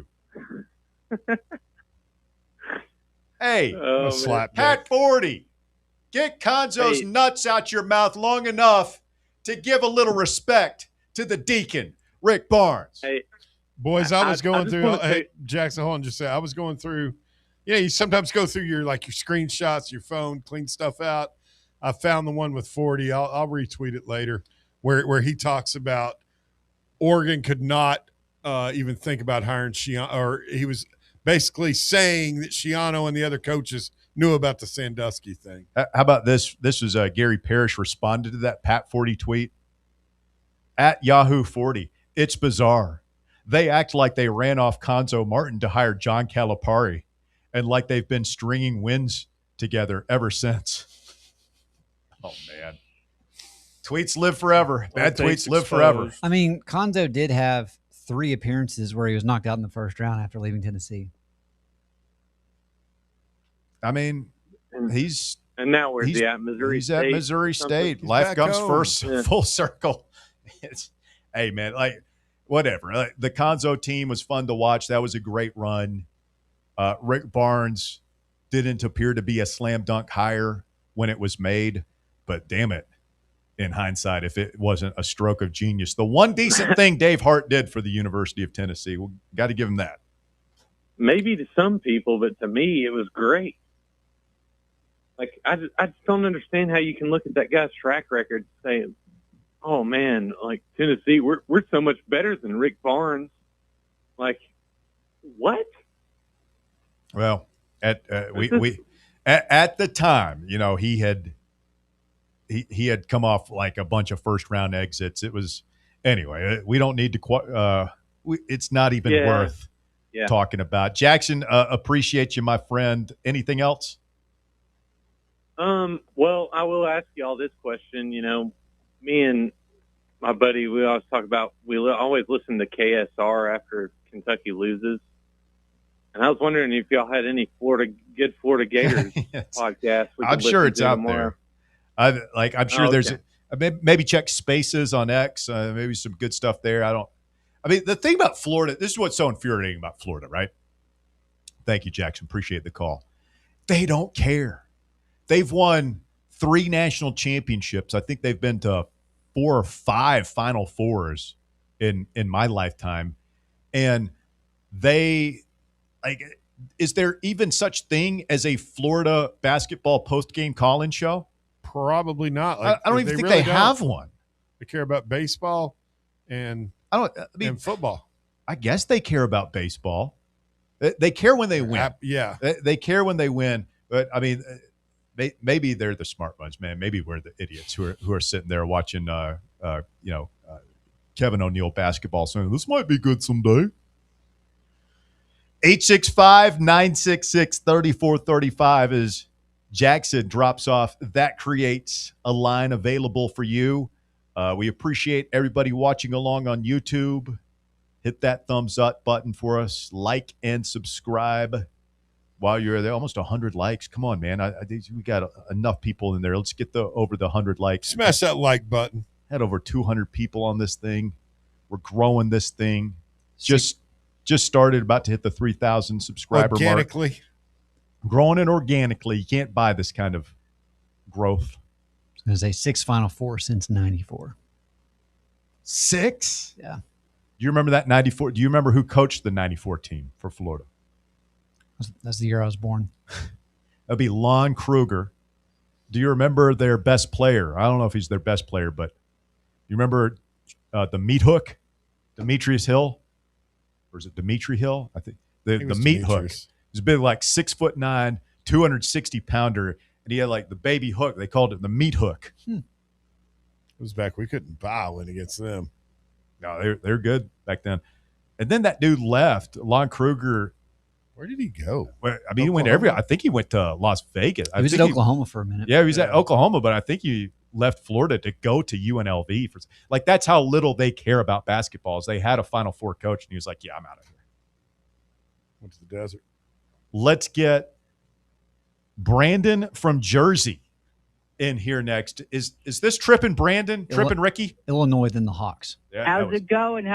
Jersey in the house. Jersey in the house. How's it going? First things first, shout out Lisa Smith, who hasn't missed a Vols game in 7 years, for putting me on to this. You guys are awesome.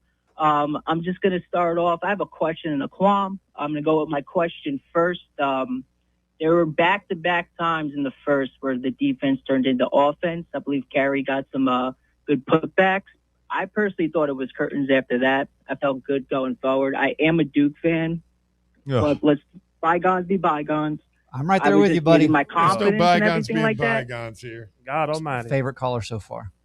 Come on. But when it comes down to it, the question is, was there any point of the game where you thought it was over? Or were you guys shitting bricks till the end? I felt a lot better when Gillespie made the 2 free throws to make it a 2-possession game. It wasn't over then. I never felt it was over when the Ritter hit the 3 to go up by 1. I was just like, here we go again. When Estrella stole the inbounds, I felt like that was it. I felt like that was game.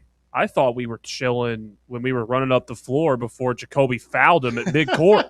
I thought we were good then. Well, yeah, and then so he fouled him. I think he made 1 of 2 free throws, and then Estrella knocks the second, battling for the rebound. We knock it out of bounds. And that next play is the open 3. And then, so it's their ball out of bounds. I think they're down 5, and they throw it to Estrella, and at that point, it's like, okay, we're good. We're good. No, 100%. And then real quick, my qualm. Why the fuck is Nate Burleson hosting March Madness? It's a great question. Who is Nate Burleson? Why is Nate Burleson on this thing? And who is this UConn gal they got to take Candace Parker's spot? Where's Candace? I don't know. I think it's Candace a slap in the face games. to She's calling games? Yeah, I think she's been on broadcast crews. It's an outrage. Get Queen Candace in there. We don't need any of these UConn At least hussies. give you guys some love. They're not huskies. They're hussies. Get the UConn hussies off my TV, Brandon. That's what I'm saying. But you guys are awesome. Keep going, and I'm definitely going to be calling weekly. Thank you. Take Hey, care, man. Yeah. Appreciate you, man. Be sure to check out our daily show, The Drive, weekdays from 3 to 6. Oh, yeah. Right here on Fan Run Radio, Fan Run Sports YouTube channel. Variety of ways for you to experience the program. We've got a podcast. You can listen to it anytime, wherever you listen to podcasts for free. It's all free. All we ask is that you patronize our sponsors and love the brand. Brandon and I have a huge Friday coming up. Dude. I hope you guys get beat so bad. Just at least go here with me. Would you sacrifice Duke for Tennessee's first Final Four? For a win Friday? I can't believe you even have to think about this. This is, oh my God, you disgust me. I can't look at you. I can't look at you. Yeah, I will. Oh my God, begrudgingly. I'm playing scenarios in my head because I remember. Again, it's always Tennessee over Duke. Like 6 national championships isn't enough for you? Like we can't just go to a third straight Elite Eight? Elite Eight? I mean, like, banners aren't hung for the Elite Eight, you know? I know, but it's... Final that Michigan team is such a unit, dude. Like Final Four, I would throw this Duke team in front of an oncoming train. That's the spirit. I mean, this might be tempting the wrath of the whatever high atop the thing, but like, how do we even begin to match up with Michigan? Like, who's on? I mean, I'm guessing Felix is going to draw Mara. Like, who's on Lindeborg? Well, I was thinking about that. We're one of the few teams in the country that have the size to compete with them because they go like they're like us, where they have 3 guys that are 6'8" I might actually put Felix on Lindeborg and put Estrella on Mara. Yeah. Well, no. I would actually. I'd probably maybe Nate if he's healthy. Because thing about Yaxel is he's a perimeter player. Like he runs around the perimeter and he's a great shooter. Like we need Nate to be able to track him down. I might try to go small against him. That might sound crazy. I would see what that happens and see if small. Amari. I would listen. Like he's bigger than Amari and he might back him down, but with the way he wants to play on the perimeter, Amari would give him fits. And if you can get them in foul trouble early, they're studs. They'll play majority of the game. Their bench isn't what a lot of this, what's going to carry them. Can't think about that yet. We got to think about the next game. One game at a time. Yeah. I agree. They got Iowa State in a week or 5 days. Laser-like focus, tunnel vision, Walker. Yep. It's what we got to have. We don't even know if we'll be playing Michigan yet. They could lose. Florida just lost today to Bennett Sturts. I'm telling you, I don't know if I can handle playing Alabama for a trip to the Could Final be Texas Four. Tech. They're playing without their best player. I just struggle with no top and seeing them making it I to don't the think Elite they would. Eight. Yeah, I don't think so either. Will Aiden Holloway be Could. back in the lineup by the time He they might. play? That'd be so funny. They're waiting for him to go in front of the student review. Like we can't Student review. We can't let anybody stand in the way of Aiden Holloway's ability to pursue his education. No, it's what Nate Oates' position is going to be. He's trying to become a better man down Yes, there. he's trying to better himself and his family. Let's get Joshy Boy in here next. Joshy Boy, you're on Voluntary Reaction. What's up, brother? What's up, W? We drink from the keg of glory, my friend. It tastes We sweet do. as ever. How sweet it is. Fourth straight Sweet 16. 4 in a row. Look at us. I'll go this far. I'll sacrifice a Vandy sweep over us for us getting to our first ever Final Four. I'll sacrifice all of Davies' sports teams to get to a Final Four. Would you sacrifice Davey for a Final Four? Jay Brock Yeah, says, I get would- this guy off I my would- screen. Yeah, I would sacrifice Davy for a Final Four. You would sacrifice Davey for a Final Four? Like you would let Davey I'd cut die? his head off with a chainsaw. Yeah. Sir Illen, bring me his head. Yeah. So we all know I've probably been all season long. You Bishop didn't want to off. go to this tournament, Joshy Yeah, boy. you didn't want us to make it. Number one hater. I Joshy said I was sorry weeks ago. What do you want from me, Bear? Sorry. Hater. Sorry. So we all know I've probably been Bishop's number one hater all season long, but he finally rose up from the dead and gave us an efficient game today, and probably one of the main reasons why we won. An efficient game. Well, he did everything but shout out Joshy Boy. Why don't you stick this up your old Whoa! Come on. Talk bad about me on the afternoon drive time Come radio on. show. What? An apology, sinner. What grudge are you holding Sure. now? Joshy Boy's You been probably trashing shit him. on players before. You probably shit on players before. Very so rarely do I shit on players. Don't act like you haven't. I've never said I didn't want our team to make the tournament, Josh. I've never said that. Like I There's moved the probably goalpost for been you there, some Joshy of our boy. There's probably been some of our lunatic fans who've said that before, so give me a break. I will give so- that. You are hardly the only one to have hated on this team publicly at some time. All right, we so- forgive, but we don't forget around here, Joshy boy. Go Don't ahead. forget, yes. Okay. So we ended up out rebounding Virginia, correct? Yes. That was a great effort by the Vols because they were out rebounding us in the first half, and we just kicked their ass in the second half and made it physical for them, muddied it up. Just a great ass kicking by the Vols. What do you guys think about Nate Amon's 16 points tonight? Gritty. Yes. And I think that's a good word to describe like our entire effort. You mentioned the rebounding after being out rebounded in the first half to come and flip that around. And no, it wasn't always pretty. In fact, at times it was ugly. It was maddening, but it was gritty. We didn't quit. We absolutely had an opportunity to fold there down 71-70 with about a minute to play. And we didn't. We fought back. We got to the free throw line.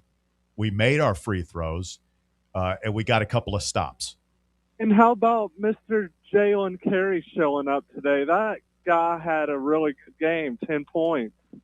Yeah, he was incredibly efficient. I mean, he really helped set the Yeah. tone. And, you know, it was one of those situations I thought he was going to try to put it up and just get blocked because that's what this Virginia team does. And he was able to hold his own, even make the basket and get to the free throw line. Needs to convert at the line, but hey, I'll take as long as you make the basket, man, True. I'll take it. So can we all agree on that JP is definitely going to be back next year? It's all going to depend on how much of a contract extension he wants. I've not even thought about. I'm not thinking about that. I mean, Yeah. I hope so. Because he definitely deserves a Yeah. big payday. Oh, and yeah, I mean, Felix is leaving. Yes, you want JP Estrella back. We need him back. He needs to continue to develop. He would be our best big by far next season. So, I mean, that's part of the calculus that Tennessee's doing. How much money do we have in our war chest? How much do we want to set aside for returning players? Obviously, you have some needs to address in the portal. Mhm. You've got to go out and find a point guard, a shooting guard. He'll definitely address those needs. Yeah, and that's going to cost money, but you got to figure Estrella into that. Well, in 4 straight years of a Sweet 16, you got to think people are still willing to open the coffers. Yeah, that, and I mean, there's these young guys. Like, you don't want Amari Evans going anywhere. You don't want Dwayne Brown going anywhere. I really don't think Henderson. I mean, he's just been kind of banged up all year. The book's not written on him yet. Yeah, I mean, I'm curious to see. I mean, a lot of these teams, they have to have that internal conversation of, do we invest in what we already have, or do we go out and get it? Now, granted, I mean, there are a few needs that you just don't currently have that you need to go get. It's not like you've got a ton of freshmen that can just come in and start for you next year, but I do think you invest in this core. These guys are a lot of what you typically see from what Rick Barnes wants. And I mean, look at it too, like the jump Bishop Boswell made from last year to this year. If you can have some of those guys also make a similar jump, and not to even mention like Boswell getting even better with another offseason, you're in a really good spot. Yeah. And like you were saying, Barry, if Henderson hasn't been banged up all season long, I definitely think he could have helped out this team, because we've seen this season he's definitely a really good shooter from the three-point line. With Cade Phillips, I guess we'll get him back for his last year. I kept waiting on JP to pull the trigger on one of those. He just never really got an opportunity today, did he? No. Does it worry you guys any going into a matchup with Iowa State? Like, I know they were saying on the broadcast today when Kentucky was playing them, the reason they were giving Kentucky fits is because they haven't had like a true point guard all season long. Does it worry you any with Jacoby going into that game that they could force us into some turnovers? I mean, I think we'll have some turnovers, but I'm not overly concerned about like, oh no, we're never going to be able to break their press or anything like that. Here's the thing about that Iowa State team is, their body of work is impressive. 29-7 on the year. They are 6th overall in KenPom, 5th overall in defense, 15th in offense, one of the rare top 20 in both type teams. But they have the injury to Jefferson, right? They were 4-4 in their last 8 games coming into the tournament. So they're 6-4 now in their last 10, but they kind of struggled to nail the landing on approach. And coming in the tournament, they're a worse free throw shooting team than we are. Really? Yeah. I did not see that. Someone gave a stat. I saw it on Twitter, but I can't find it right now. I think Matt Dixon tweeted that out. Yeah, they're 67% on the season. Yeah.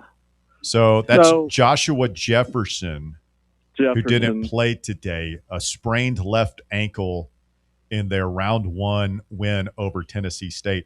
And he was in a walking boot this week. So, I mean, if he sprained his ankle bad enough Friday where he couldn't play today and he's wearing a walking boot, I mean, we've seen how that's hurt.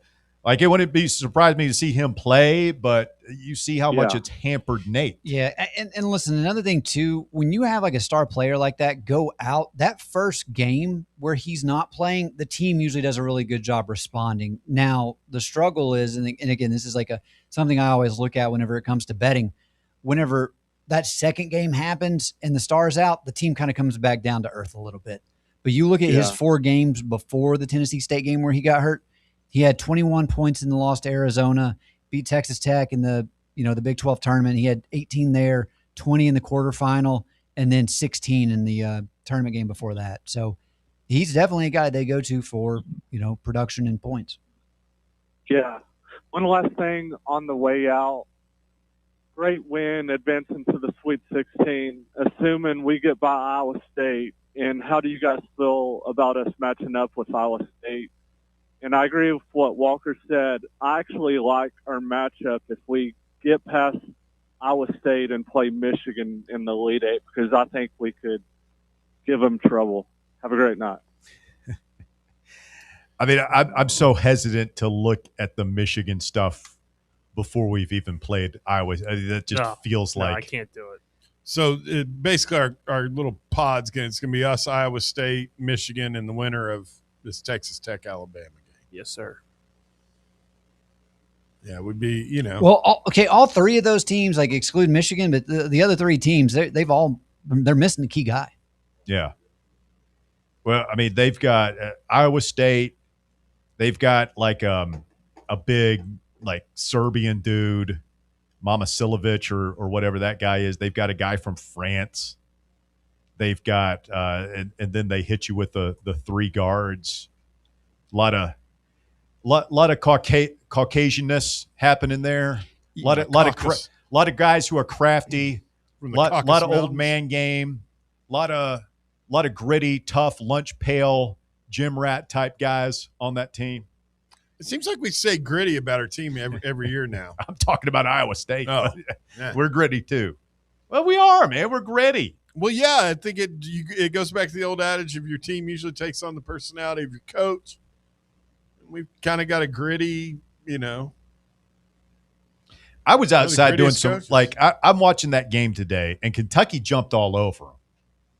Yeah. And then I left outside. I come back in, and Iowa State's just going on this crazy run in the first half. Like they're putting it on them pretty good. And then obviously they ran away from them in the second half. They just lost. It happened quick. It went from, in the blink of an eye, it went from like a 10. I think Kentucky had it at 10. And then it was maybe what, Dave, like 45, 50 seconds game clock. Next thing you know, it look up and it's like 20. Yeah, they were really struggling. And I know Iowa State hit a three right before the end of the half to take a 1-point lead going into the second. And then the second came and they just jumped all over them.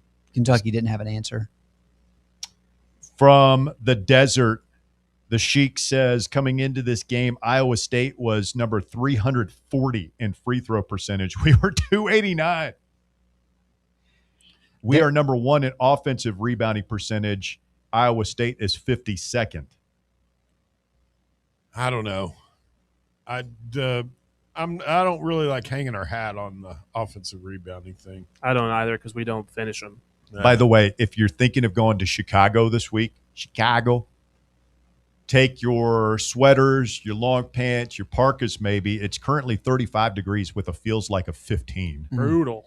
In the Windy City. And the high of Friday is expected to be 38. Ugh. We'll warm up a little bit on the weekend. He's their leading scorer on the season, even with Jefferson. But the Mama Silovic, do you guys want to take a guess of what his 3-point percentage is on the year? Oh, it's like 45% or something like that. 49.4. Yeah, God, it's the highest ever, isn't it? Like I think it's higher than Kyle Korver had. I'll tell you what, though, man. I'll tell you what. Like we're gonna have this is going to be very similar to the Miami game, and we've been very good at defending the three. Mm-hmm. And people say, well, today was awful. I mean, no, it wasn't. They made shots. Yeah, well, they made 12 of 35. That's 34%. Like how many of the NCAA tournament, you'll take 34% of your opponent from three if they're a good 3-point shooting team. Like that's. I mean, they had a big that could shoot it.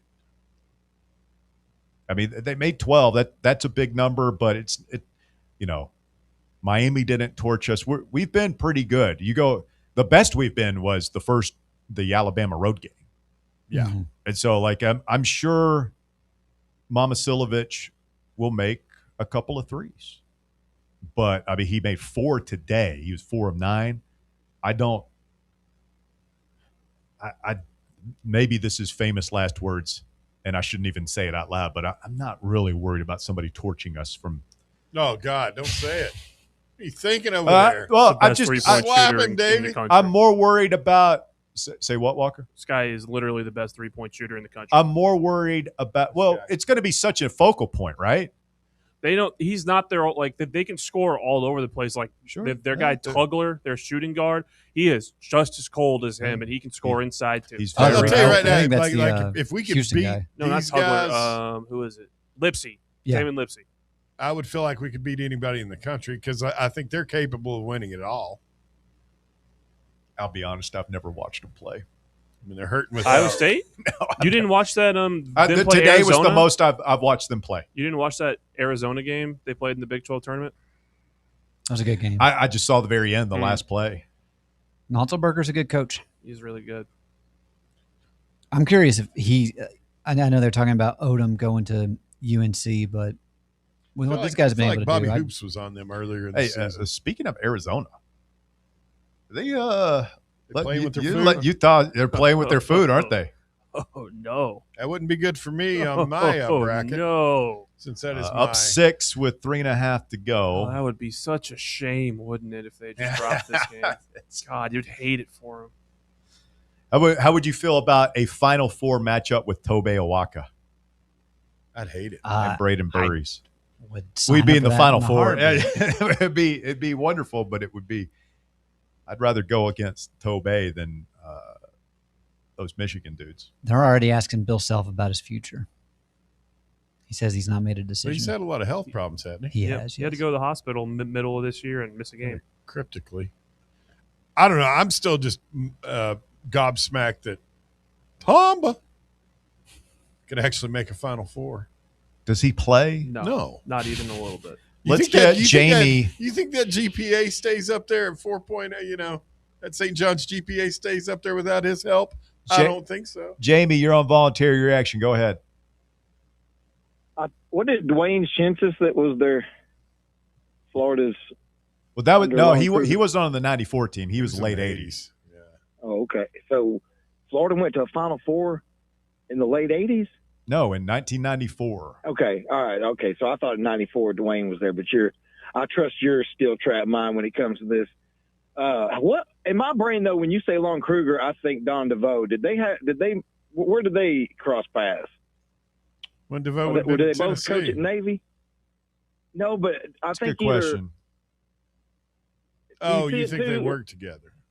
Either worked together or both came from one left Navy and one went to Navy. Or Lon Kruger played at Kansas State. He was at Pittsburgh State, K-State, head coach of Pan American, K-State, Florida, Illinois, Atlanta Hawks, New York Knicks was an assistant there, UNLV in Oklahoma. I don't know. It was Norm Stewart was the head coach at Florida in the 90s when Shinsis was there. But that 94 Florida team with Dimitri Hill and Dan Cross, Andrew DeClerc. I remember that guy. Remember Andrew DeClerc? That's what I was thinking of. Where was he from? Is he Australian? No, he was South African. What? DeClerc. DeClerc. What do you mean you don't know? You know all this other shit. I don't know where he's from. I just. What are you talking about? Some part deep in the recesses of. It's in there, isn't it, Bear? It's in there. Somewhere, he's got some kind of. I'm sorry, I was not following backstory. I was not following Florida basketball recruiting in the early '90s. I'm sick, but not that sick. Well, listen. So the sheep are out tonight, and I'm here to sell. I'm out here celebrating another Sweet 16, and it's funny turning on voluntary reaction, and all they can talk about is Jamie. That's hilarious. It's like, look, guys. Hey, don't blow yourself up too much, okay? We read your message. We talked about you for a minute or two, and we moved on. We've been on for an hour and a half. You got a passing mention, okay? That's right. Don't think too much of yourself, all right, buddy? I mean, I more mentions than anybody else who calls the drive, and I'll take it. I said high top this pole where the wind blows the hardest. But it's funny, but young Davey was just talking about they don't give banners for Elite Eights at Duke, but by damn they sure do at this shithole. Wow. We got a banner that says what? It's not an Elite Eight banner, like they combined them. But there's like it's Sweet 16 and it lists all the years you made it, and Elite Eight it lists the years you made it. Like I I don't know. I don't think that's terribly It's not. I'm embarrassing. just trying to have a little fun. It's trying to make my point. That guy Jefferson was cracking me up, though, talking about how he was upset when Zoe left. He was upset when Zoe left. Oh, my damn, dude. Okay. All right, sheep. Oh, my goodness. We're doing this thing now. Come on, Jamie. Like, younger guy, doesn't really experience. Like, I mean, I was in college around that time. I wasn't upset to see Konzo leave, but it's like I knew it could turn south real quick. Yeah, that's fair. And Jefferson, I'm just having some sports talk fun with you, bro. Call in and give it right back to me, man. I'm here for it. But yeah, so the Boswell talk, acting like he didn't earn the criticism this whole year until today, and now we got to apologize for daring to be critical of Boswell. Did you pull up to call the cops on our Sweet 16 party tonight? My finger's on the button, big boy. And I'm Here's the thing about Boswell. Like, it's not Boswell's fault that he's been thrust into a position that he probably shouldn't be in, right? I mean, he should be a backup coming off the bench, spelling a really good shooting guard. And if that were the situation, we'd be a higher seed and we'd probably be, feeling even better than we are now. But like he played today, he played above like what his capability has been this season. I mean, if I had told you before the game, Jamie, that Bishop Boswell is going to score 13 points, dish out 9 assists, 0 turnovers, and 3 rebounds, and a couple of clutch free throws, you would have been like, hell yeah, I'll sign up for that. That's big game Bishop right there.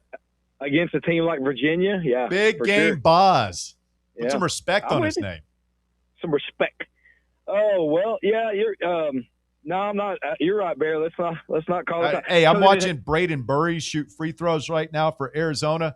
Man, we recruited him. I'm pretty sure we came in second to Arizona. If Braden Burries were our starting 2 guard right now with Boswell coming in behind him, I mean, first of all, we might have won the league. We'd be a 2 or a 3 seed. Yeah, we swept Kentucky.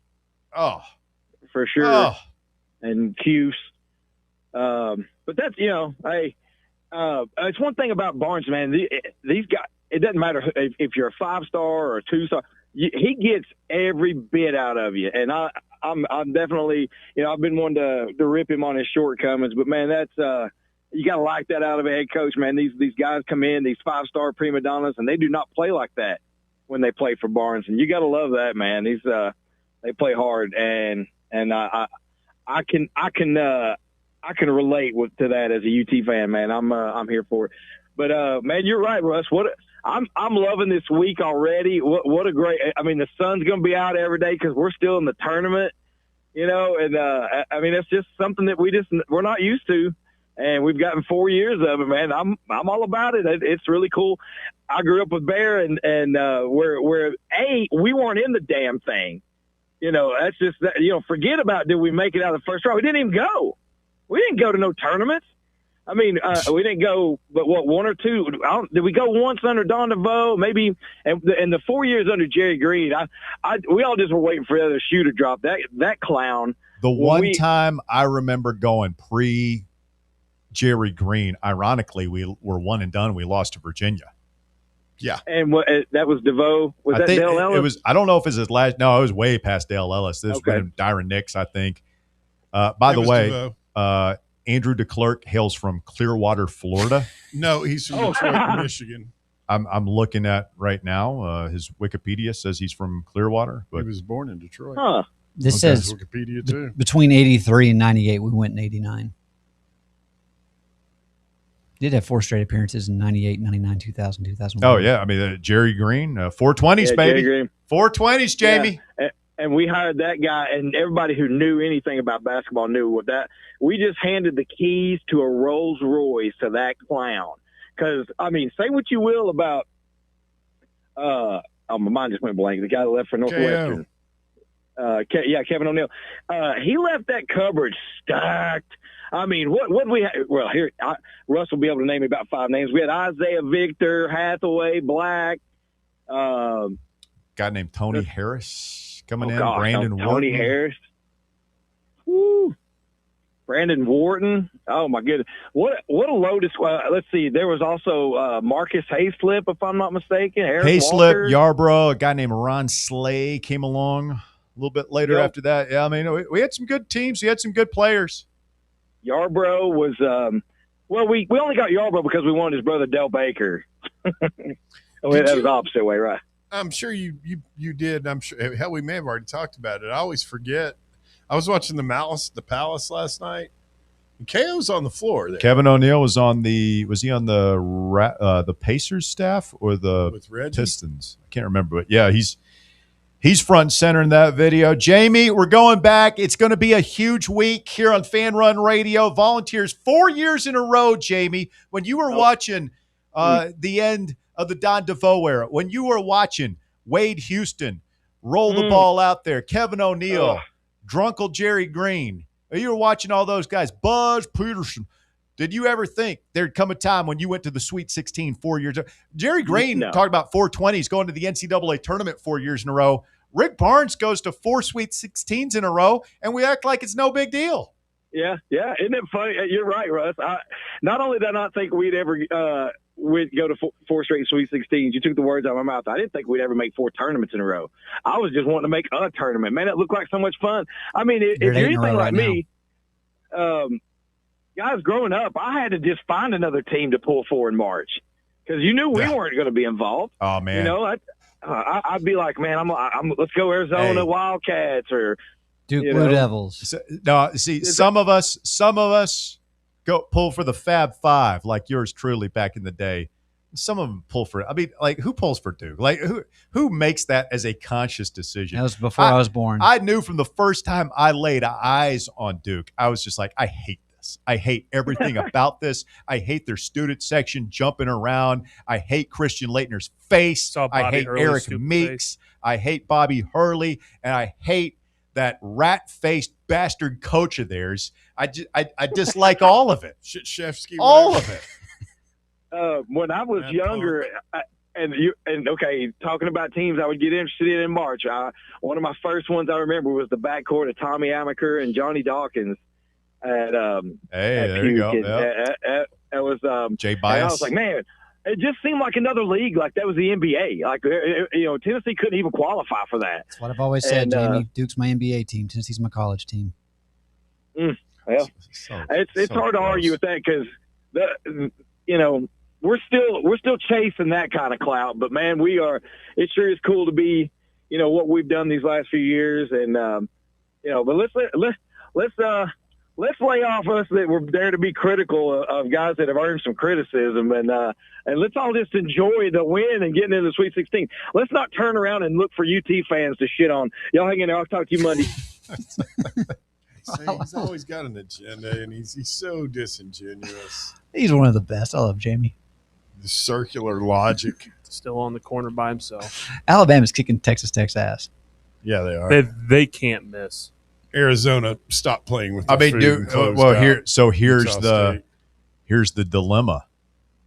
As a Tennessee fan, we will play the winner of Alabama and Michigan. Mm-hmm. We have a better shot at beating Alabama than we do beating Michigan. Yes. I think Alabama's may have a better shot at beating Michigan than we do. They haven't beat us with native men on the court, so I'll say that much. No, Alabama has no shot to beat Michigan. They are nowhere near big enough to compete. I think they could get hot and from 3. I think Phylon makes some plays for who they'll miss is not Aiden Holloway. They miss. They're gonna miss Bediako. Who was that tall white guy they had a couple of years ago? Went on that Final Four dude run had the with them, butt head hair, dude, and the mustache. Looked like his name was Chad. Yeah. I know who you're talking about. I'm blanking on his name. He was like from South Dakota. Grant something. Yes, Grant Nelson. Nelson. There you go. Such a punchable face. Very highly punchable.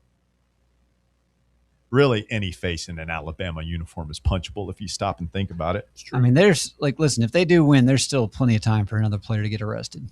It's true. And time for him to get arrested, get in jail, get bailed out, and get back on the team. Yeah. Some would say that's a spark for them. Michigan will be a 5.5, 6 point favorite, something like that. Over them? No, I'd probably put it around 8.5 to 9. It'd be close to double digits, yeah. It's also going to be in Chicago, so. True. We won't worry about that. No, can't think that that's far. their thing. Iowa State, you're in the crosshairs.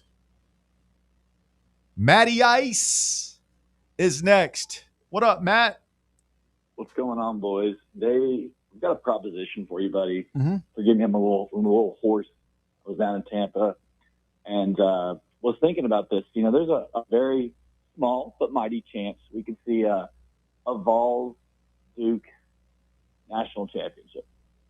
And I think that if that were to happen, I think now that you have outkick money, not saying, you know, it's the best money, but it's pretty good, I'd say. I would like to see you take your good buddy Bear and buy his ticket. And in return, if that happens, I will graciously cover your flight. And I will leave you with that thought here as we continue to discuss that. But what are your thoughts thus far? I think, number one, you're so drunk you have no idea what airfare is going for right now. Bear, I don't think you've ever seen American Listen, status.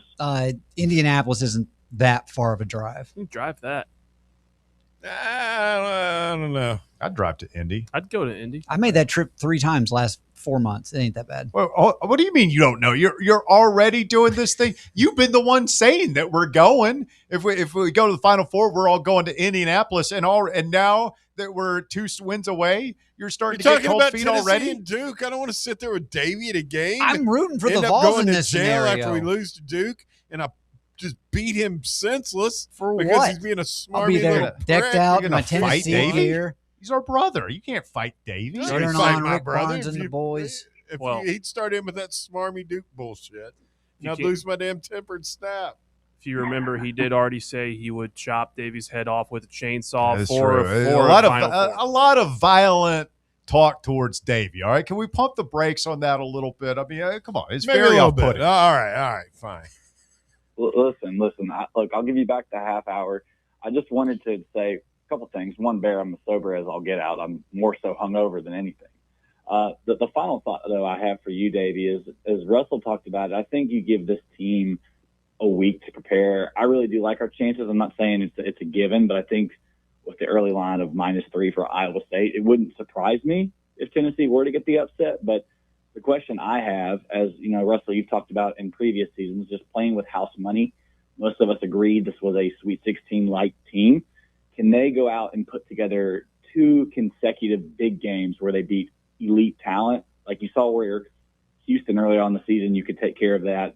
You won a big game, but then you had that lackluster performance the last 8 minutes versus Kansas. So my question to you all is, regardless if it's Michigan, regardless of who it is, can you see this team putting together 2 consecutive games of really good basketball? And I'll hang up with that thought. It's, Davey, correct me if you tell me if you think this is a bad take. Okay, but go for it. It seems like so often in the Rick Barnes era in the NCAA tournament, we are golden for that first game, whether it's the round of 64 and then we struggle in the 32, or the round of 16. Like, I go back to beating Creighton that year. Like, we just handled them, man. We thought it was, and they were a good team, but we just handled them. Who did we beat to make the Sweet 16 last year, or the Elite 8 last year? Kentucky. Kentucky, yeah. And we just handled them.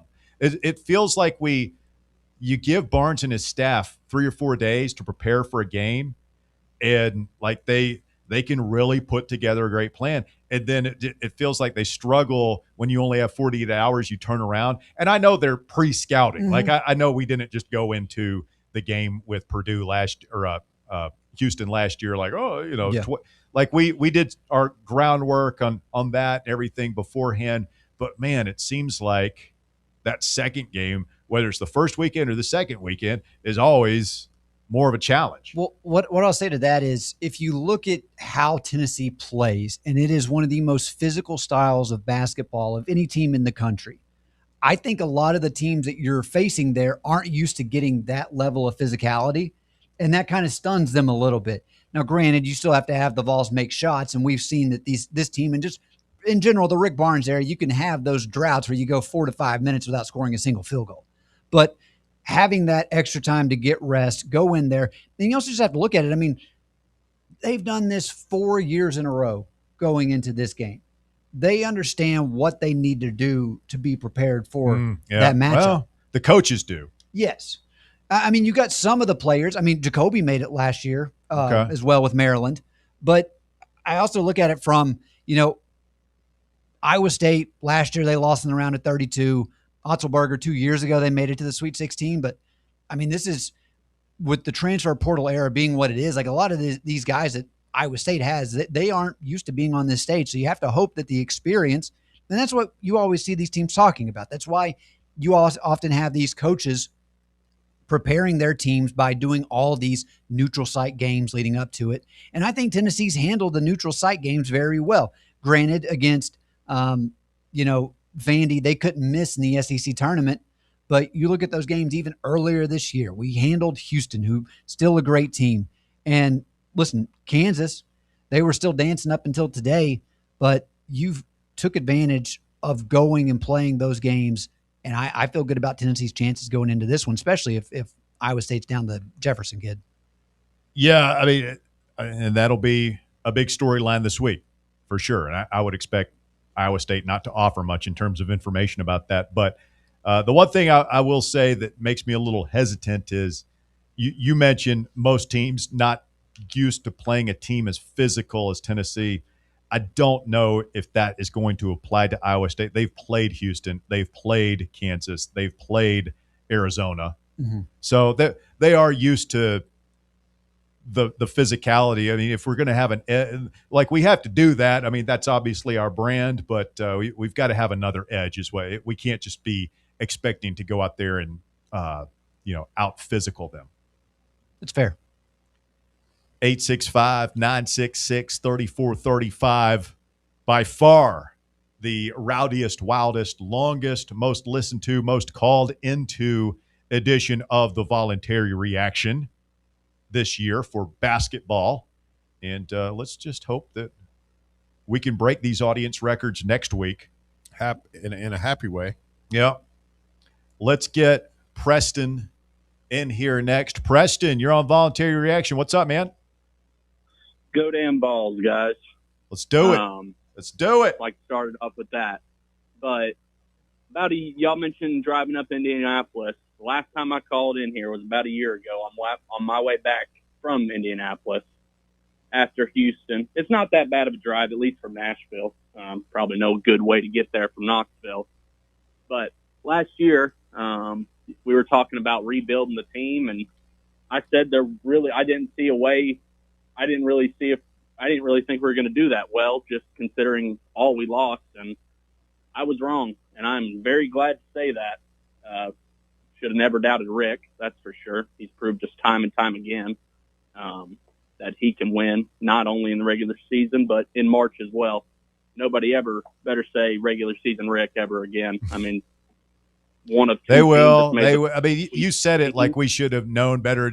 I mean, we're going to be right back here next. Like the first game we drop in February, the first game we drop in December, November. Poor roster construction. Rick, just like, we don't have this, we don't have that, we don't have a big, we don't have a shooter, we don't, whatever, and damn it, like, is there any doubt?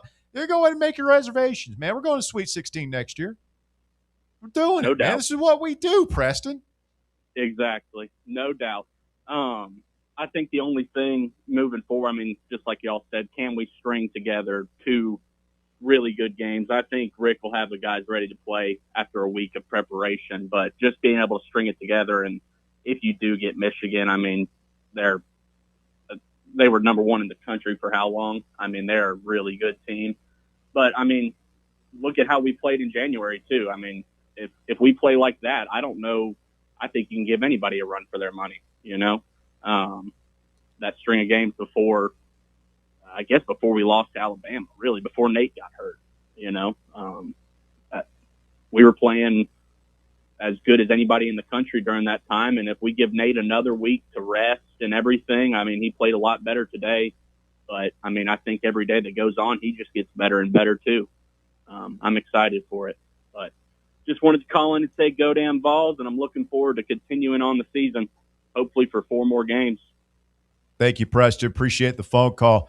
Let's get our partner in crime from the drive. Heard weekday afternoons from 3 to 6 right here on Fan Run Radio. Can't wait to hear his deep dive on Iowa State throughout the week.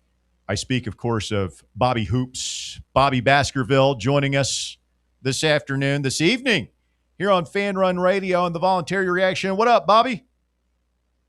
Boys, have you calmed down at this point? I was that one, I got to admit, had me stressed out quite a bit. Did a lot of pacing, did a lot of cursing. At one point, I gave up at 71-70. We're done. It's over. I let the demons in.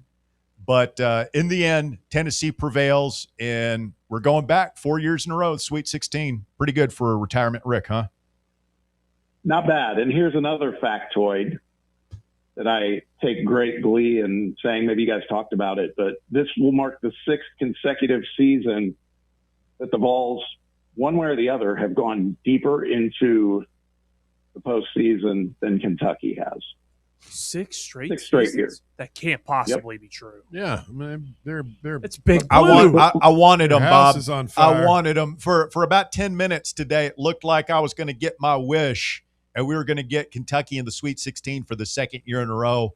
But I just want a seat at the table. We got it, and I guess we'll take our chances with Iowa State. By the way, guys, Boney Basilio on the YouTube chat says, somebody tell Bear that Hoosiers is on True TV. No, thanks. Yeah, get on it. No, let me rattle this off very quickly. 2021, this is when it began. We lost in the first round to Oregon State, but Kentucky didn't even make the tournament. Bob, does it actually start there? Because in 2020, no one played. So I think we made it further than they did in 2019 as well, if you want to go back further. Oh, yeah, that's fair. That's a good point. Yeah, I do. I guess I took the year that we just didn't make the tournament. Well, nobody did because of COVID, but we weren't going to, but we can just put an asterisk next to that. Yeah, 2022 we lost to Loyola. We remember that, but they lost to St. Peter's. And then 2023 they lost in the round of 32, I believe, to Kansas State. 2024 we were in the Elite Eight. They lost to Oakland in the first round. 2025 Elite Eight. We obviously removed them from the tournament, Sweet 16, and then this year we're in the Sweet 16. They lost today. I like the way you put that. We removed them from the tournament. Yeah, escorted them, showed them the door. It sounds so disrespectful. No, I'm sorry, sir. You're going to have to leave now. We're removing you from the tournament. Bob, I listened. It was. Go ahead. No, you go. You're good. I just, this was such a great team win by Tennessee. Did we make some mistakes that need to be corrected down the stretch? Absolutely. But to see Nate gut it out the way he did, to see Jacoby, a quiet 21 tonight, 6 assists. Boswell, 9 assists away from a double-double.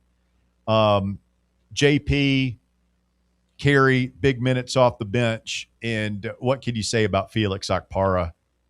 I mean, just a force, a defensive force, the likes of which Pons was obviously a great defensive player, and Ziegler in a different way, Meshack. But as far as like a rim protector extraordinaire and just a guy who changes the way an opponent has to approach the game offensively, I don't know if we've had a player like Felix Okpara, not just in the Barnes era, in the modern era. No, I agree. That we heard a lot about that Virginia team. They lead the nation as a team in blocked shots, and they've got some guys who are good rim protectors. But tonight we had 6 block shots as a team. They had 5. Felix had 4. He almost had as many as their vaunted block shot machine team had. So I can't say enough about what he does defensively. It was a great game. And what were we talking about on Friday? We were saying what number would we be comfortable with between points scored for Nate and Jacoby for us to say we're going to take down Virginia. And we said somewhere, I think, between 35 and 40, and they combined for 36 or 37. So That's what we got to have. Got to have it. And we've all done our share of Jacoby bashing here and there about some boneheaded turnovers throughout the season. But you said it earlier, Russ. I heard it on the show, and we've talked about it. We put so much on that guy.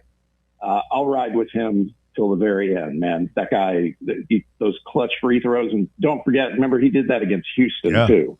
But 38 minutes tonight. I don't think he came out in the second half. I think he played the entire way. And I think Walker pointed this out. We were watching. I think we got a little tired when they were making that run on us. There were some dead legs out there. And, Jacoby has I want to say uncharacteristic turnover at the end, but that's happened a couple of times this year.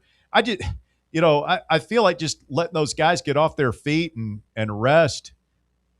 Like I don't worry about the first game next week. I worry about the second game and our legs. But we have trimmed the rotation up a little bit here. Jalen Carey and Amari Evans double-digit off the bench, but we didn't see much Brown. We didn't see much Berg. And I think that's the way it's got to be. The game, I don't think it was too big for Nate, the way our buddy Aaron Torres said. We'll talk to him about that tomorrow. But I do think, it was moving a little fast for Brown, moving a little fast for Burt, maybe even Amari a little bit. He had a couple of turnovers today. So you got to go with your guys. Yeah, agreed. And how ironic was it? First of all, our record improves to 16-1 when we shoot over 70% at the line. But we finally came across a team that shot worse than us at the free throw line. And I don't have the specific number, but at one point the announcer said that, what we've been lamenting all season long about Tennessee with the rim shots, the bunnies. Virginia was at 1.3 of 15 underneath the basket. They missed so many shots, and to me it was like, we can relate, but man, I'm sure glad it's not us this time. Yeah, well, we missed a few too. They had 69 field goal attempts tonight. Nice. Yeah, I don't know, man. And as far as I heard you guys talking about Iowa State, I mean, at this point, I think. Clearly, anything can happen. That's going to be a hard game, whether Josh Jefferson plays or not. I think it's going to be a hard game. They just one guy you didn't mention who was key for them today was the guy who kind of not by position, but he filled the starting lineup in place of Jefferson. Was this Nate Heisey guy? Yeah. He played like 36 minutes, and he had I think he and Momcilovic had the highest plus minuses on the floor for them. Both like plus 22, plus 23. So, they're good, man. And Otzelberger, I'm sure he sounds like his name's going to pop up for some of the, if a job like Carolina comes up. Hubert Davis. Hey, Bob, sorry to interrupt you, but we got to go to the Fan Run breaking news desk. The Sweet 16 tip-off times. Have been released by the powers that be right now. Tennessee will be the last Sweet 16 game to tip off Friday night at 10:10 p.m. in Chicago. Hey, look at the bright side. That means we'll finish no lower than like 11th nationally. Because all these other teams will be out. So, I mean, it makes sense. I mean, because you have the East and the Midwest, so the other games are going to be in D.C., so they're going to start those earlier.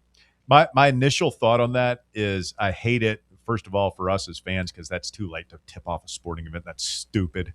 But second, for Tennessee, we've heard this criticism from some players in years past. It's like the way Barnes is and company treat game day, they can be mentally exhausted. Yeah. By the time they go out there on the floor. The thing that I would counter to that is, I was just watching Iowa State play, and they're talking about Otzelberger and how he sounds almost more militaristic than Barnes, where their whole identity is, hey, everybody's in the building at 6 a.m. We practice at 8 a.m. We treat it like a full-time job, all this, that, and the other. So I'm sure that they will be starting their game day prep at, 8 a.m. or something ridiculous like that, just like us. What time was that Sweet 16 last year? Oh, it was like prime time, like 6, 7 o'clock. Was it Thursday, though? It was Thursday. Mm-hmm. Yeah, but it was like... Yeah, it was the game of the night. It was like 7 or 8. Yeah, it was late. It was, but no, I didn't think it was. I thought it was like the first game, one of the first games of the night on Thursday. It wasn't early because I remember having dinner and watching that game. It was around 6 or 7 when it tipped off. Okay.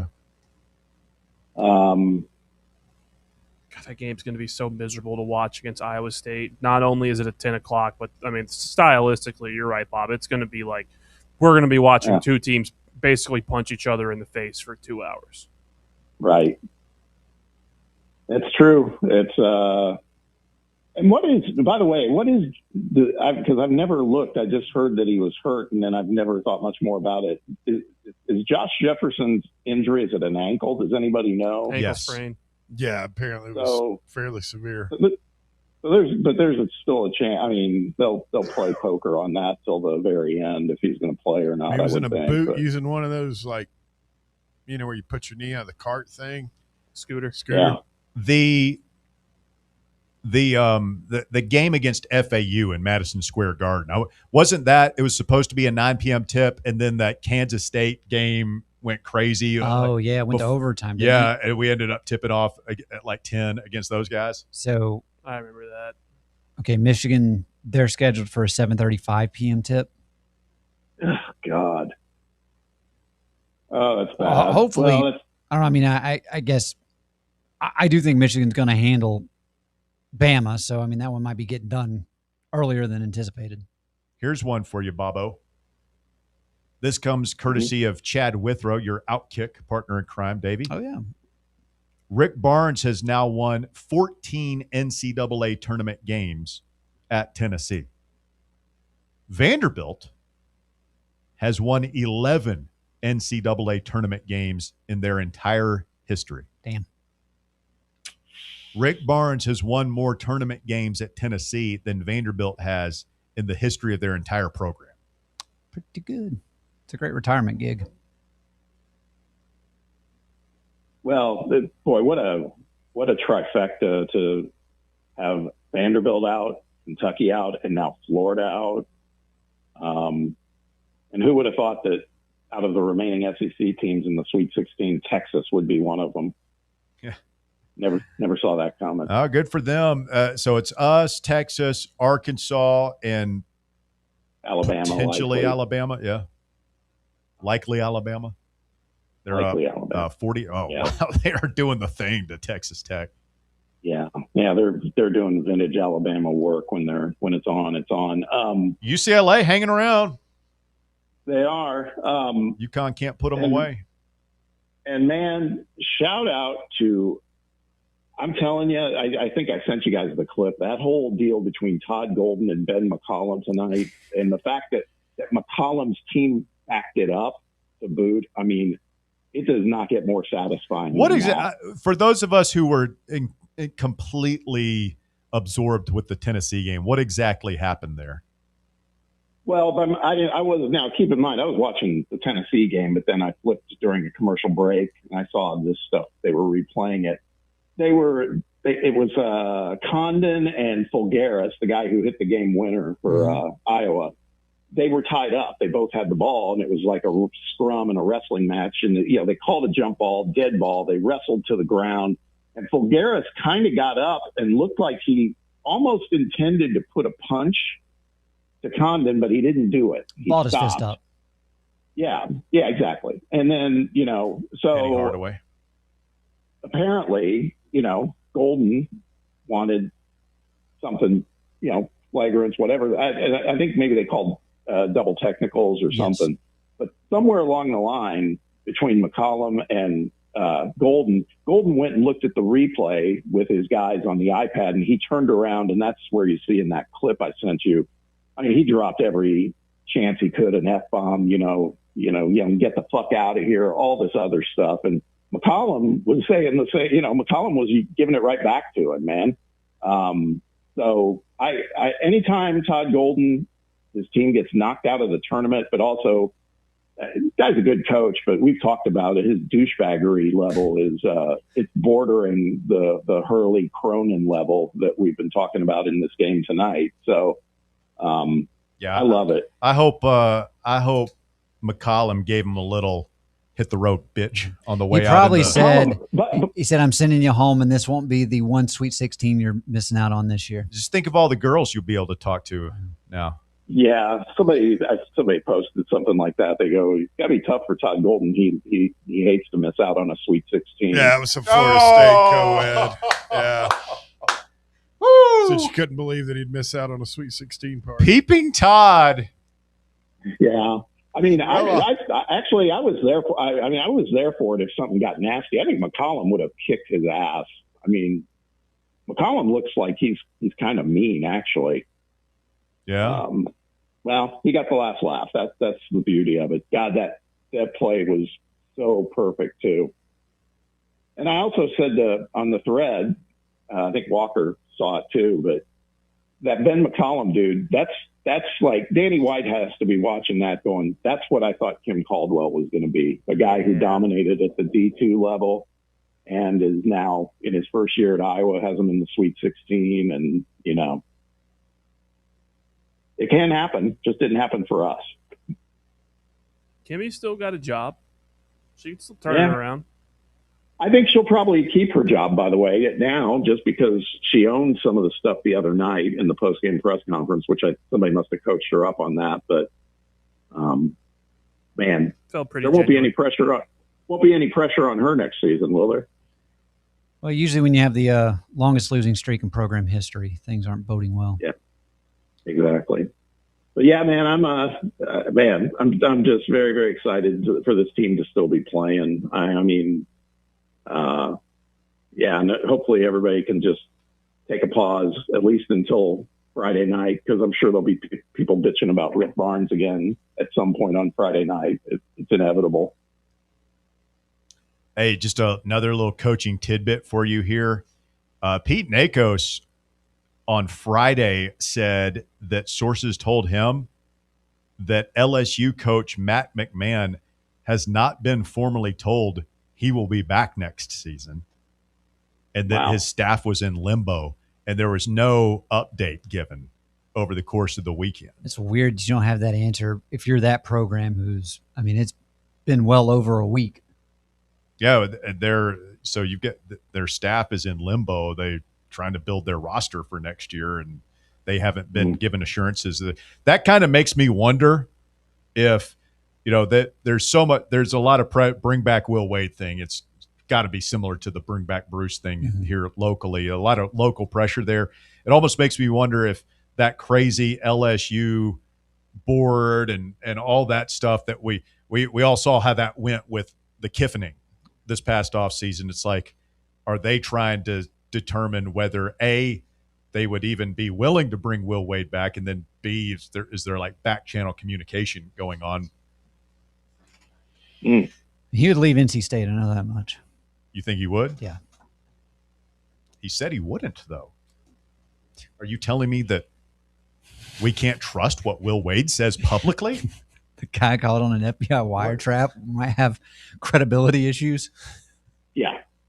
Hey, there might be. Did you see Bill Self's comments today after the game against St. John's? I mean, that could be another big job that's open. He was like, I'll take some time to talk to my family about, how did he put it? He said, I love coaching, but it's something to the effect of, it's got to feel better than this did this year. Health comes first. So, what's that? Health comes first.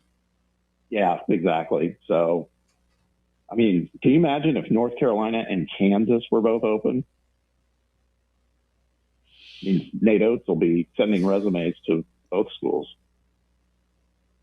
Wow. I would hope he takes the Kansas job. Why? Yeah. Because you don't want to bang heads with him? You scared? I fucking hate that guy. You scared? It's not scared. It's knowing that the dude would let players get away with murder. Would North Carolina do that? I know your thoughts on the Tar Heels, and I share some of them. but I feel like you're probably irrational. That's a prestigious academic institute. That's Chapel Hill. They've already got one circus going on in their football program. They really want to bring Nate Oates to town? If it means winning. Maybe. Winning cures all. Nobody from the Dean Smith coaching tree tearing it up I these think days? I heard that on the. Not really. God, who was listening to today? We're talking about going outside the family finally. Yeah, they would have to. Like, if this is failed. Yeah, there's nobody really, anybody in the family, is there? Not really, no. Not at a high level.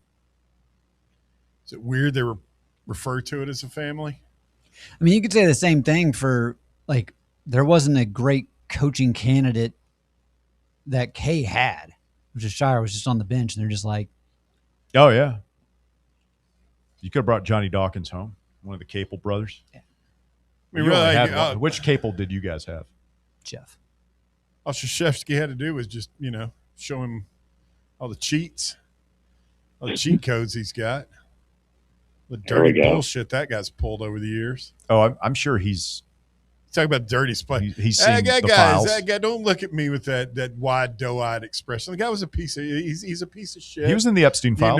You know it. I know it. Stick it in your fucking pipe and smoke it, Dookie boy. Whoa! God, We're here there again. The violence Thought you were towards leaving. Davey. I mean, good. Wow. I thought you were leaving. I have to. But now the subject of Duke's come back up.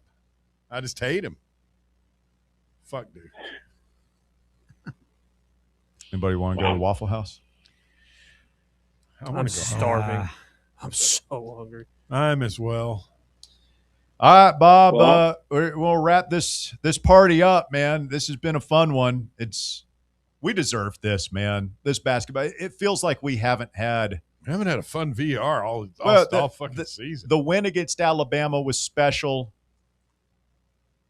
The win against Houston was special. Yeah, but we've had some ball crushing. Yeah, I mean, I guess beating Stephen Pearl was fun, but that wasn't. It's like beating up on the kid. It was like I saw them tweet out. They're back in action on Wednesday night. Oh man, Eagle. Good little precursor to the Sweet 16 on Thursday. LSU try and lure Bruce out of retirement. He ain't coaching as long as Stevens in the league. That's a good point. I know that for a fact. All right, Bob, good stuff, my friend. Any parting thoughts before we get out of here? No. Thanks for letting me hop on and giving me a few minutes. I look forward to seeing you all tomorrow, Davey. You have a good week ahead, my man, and it'll be a fun week for everybody. Oh, Bob, just give me a quick thought or two on Iowa State as we and we'll get much more into this tomorrow, obviously. Yeah, I think you guys have talked a lot about Silovich. Is like he reminds me. He's kind of like he's got that Dirk Nowitzki type of game. Oh, great! Baseline fadeaway shot. Fantastic. Yeah, he's tough, man. Lipsy's a baller. Great point guard. I mean, look, it's an advantage if they don't have Jefferson out there. Advantage for us. But can we send Jeff Galooly over there to go?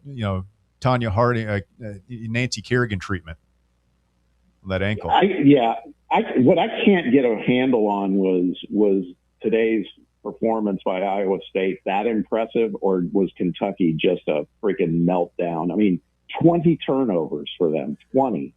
After that quick start they had, they just totally gave it away, man. And a lot of that's on Pope too. I'm telling you, it's like he had a good rotation going early in the game, and then he starts benching people and bringing in others.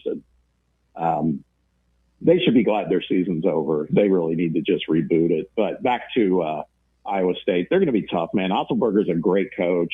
I think they're like us, except I think they shoot better than us as a team. That's the challenge is they can, namely because of Silovich. So it's going to be a tough one, man. I really doesn't mean we can't win it, but they're going to be tough, man.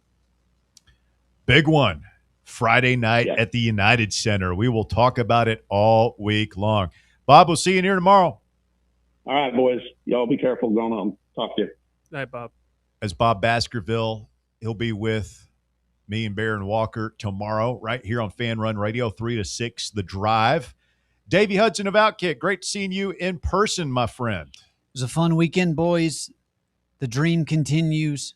Rick Barnes does it again. This is fun. I definitely like this alternative, or this better than the alternative, but gutty win. Able to have that close game. You know you're going to be pushed. Let's keep it going. I mean, listen, this is another great opportunity to get back to the Elite Eight. Love talking with you boys. It's always a pleasure. Appreciate all the fans. Thank you, Davey. Walker, thank you for coming in and helping out. Always a pleasure watching a ball game with my buddy Walker Smith. Let's do it again Friday night. It was great. I'm just happy. It's probably the most happy we've been going into a VR since I've been here. So it was very nice to get one this good. Felt good. It felt really good. That post-game high five, that was cathartic, wasn't it? That was good. It was really good. Yeah. Oh, yeah. Great. Bear, parting thoughts? Survive in advance. UConn. Putting it on UCLA, running Survive away in crunch advance. time. All right, boys. Love you, love you guys. Love all the listeners, all the viewers. Be sure to like and subscribe on that YouTube feed. We will be back tomorrow, 3 p.m. We will do a deep dive on Iowa State. We've got all week to get you ready. We're going to be talking Tennessee baseball. Big win for Josh Elander and the boys today as we take the series from Mizzou. We've got a Lady Vol crisis to get to the bottom of. Kim Caldwell, is she going to survive? It looks like she's coming back. Danny said she's coming back. We'll assume she's coming back until we hear otherwise. We got spring football happening, just a ton going on. So thank you so much to everybody for making it happen with us. Volunteer your action. This has been the best one of the year, basketball-wise, until the next one. We'll do it late Friday night, early Saturday morning. Oh, man, it's going to be fun. We'll talk to you then. For Bear and Walker and Davey, I'm merely Russell Smith. Have a great evening.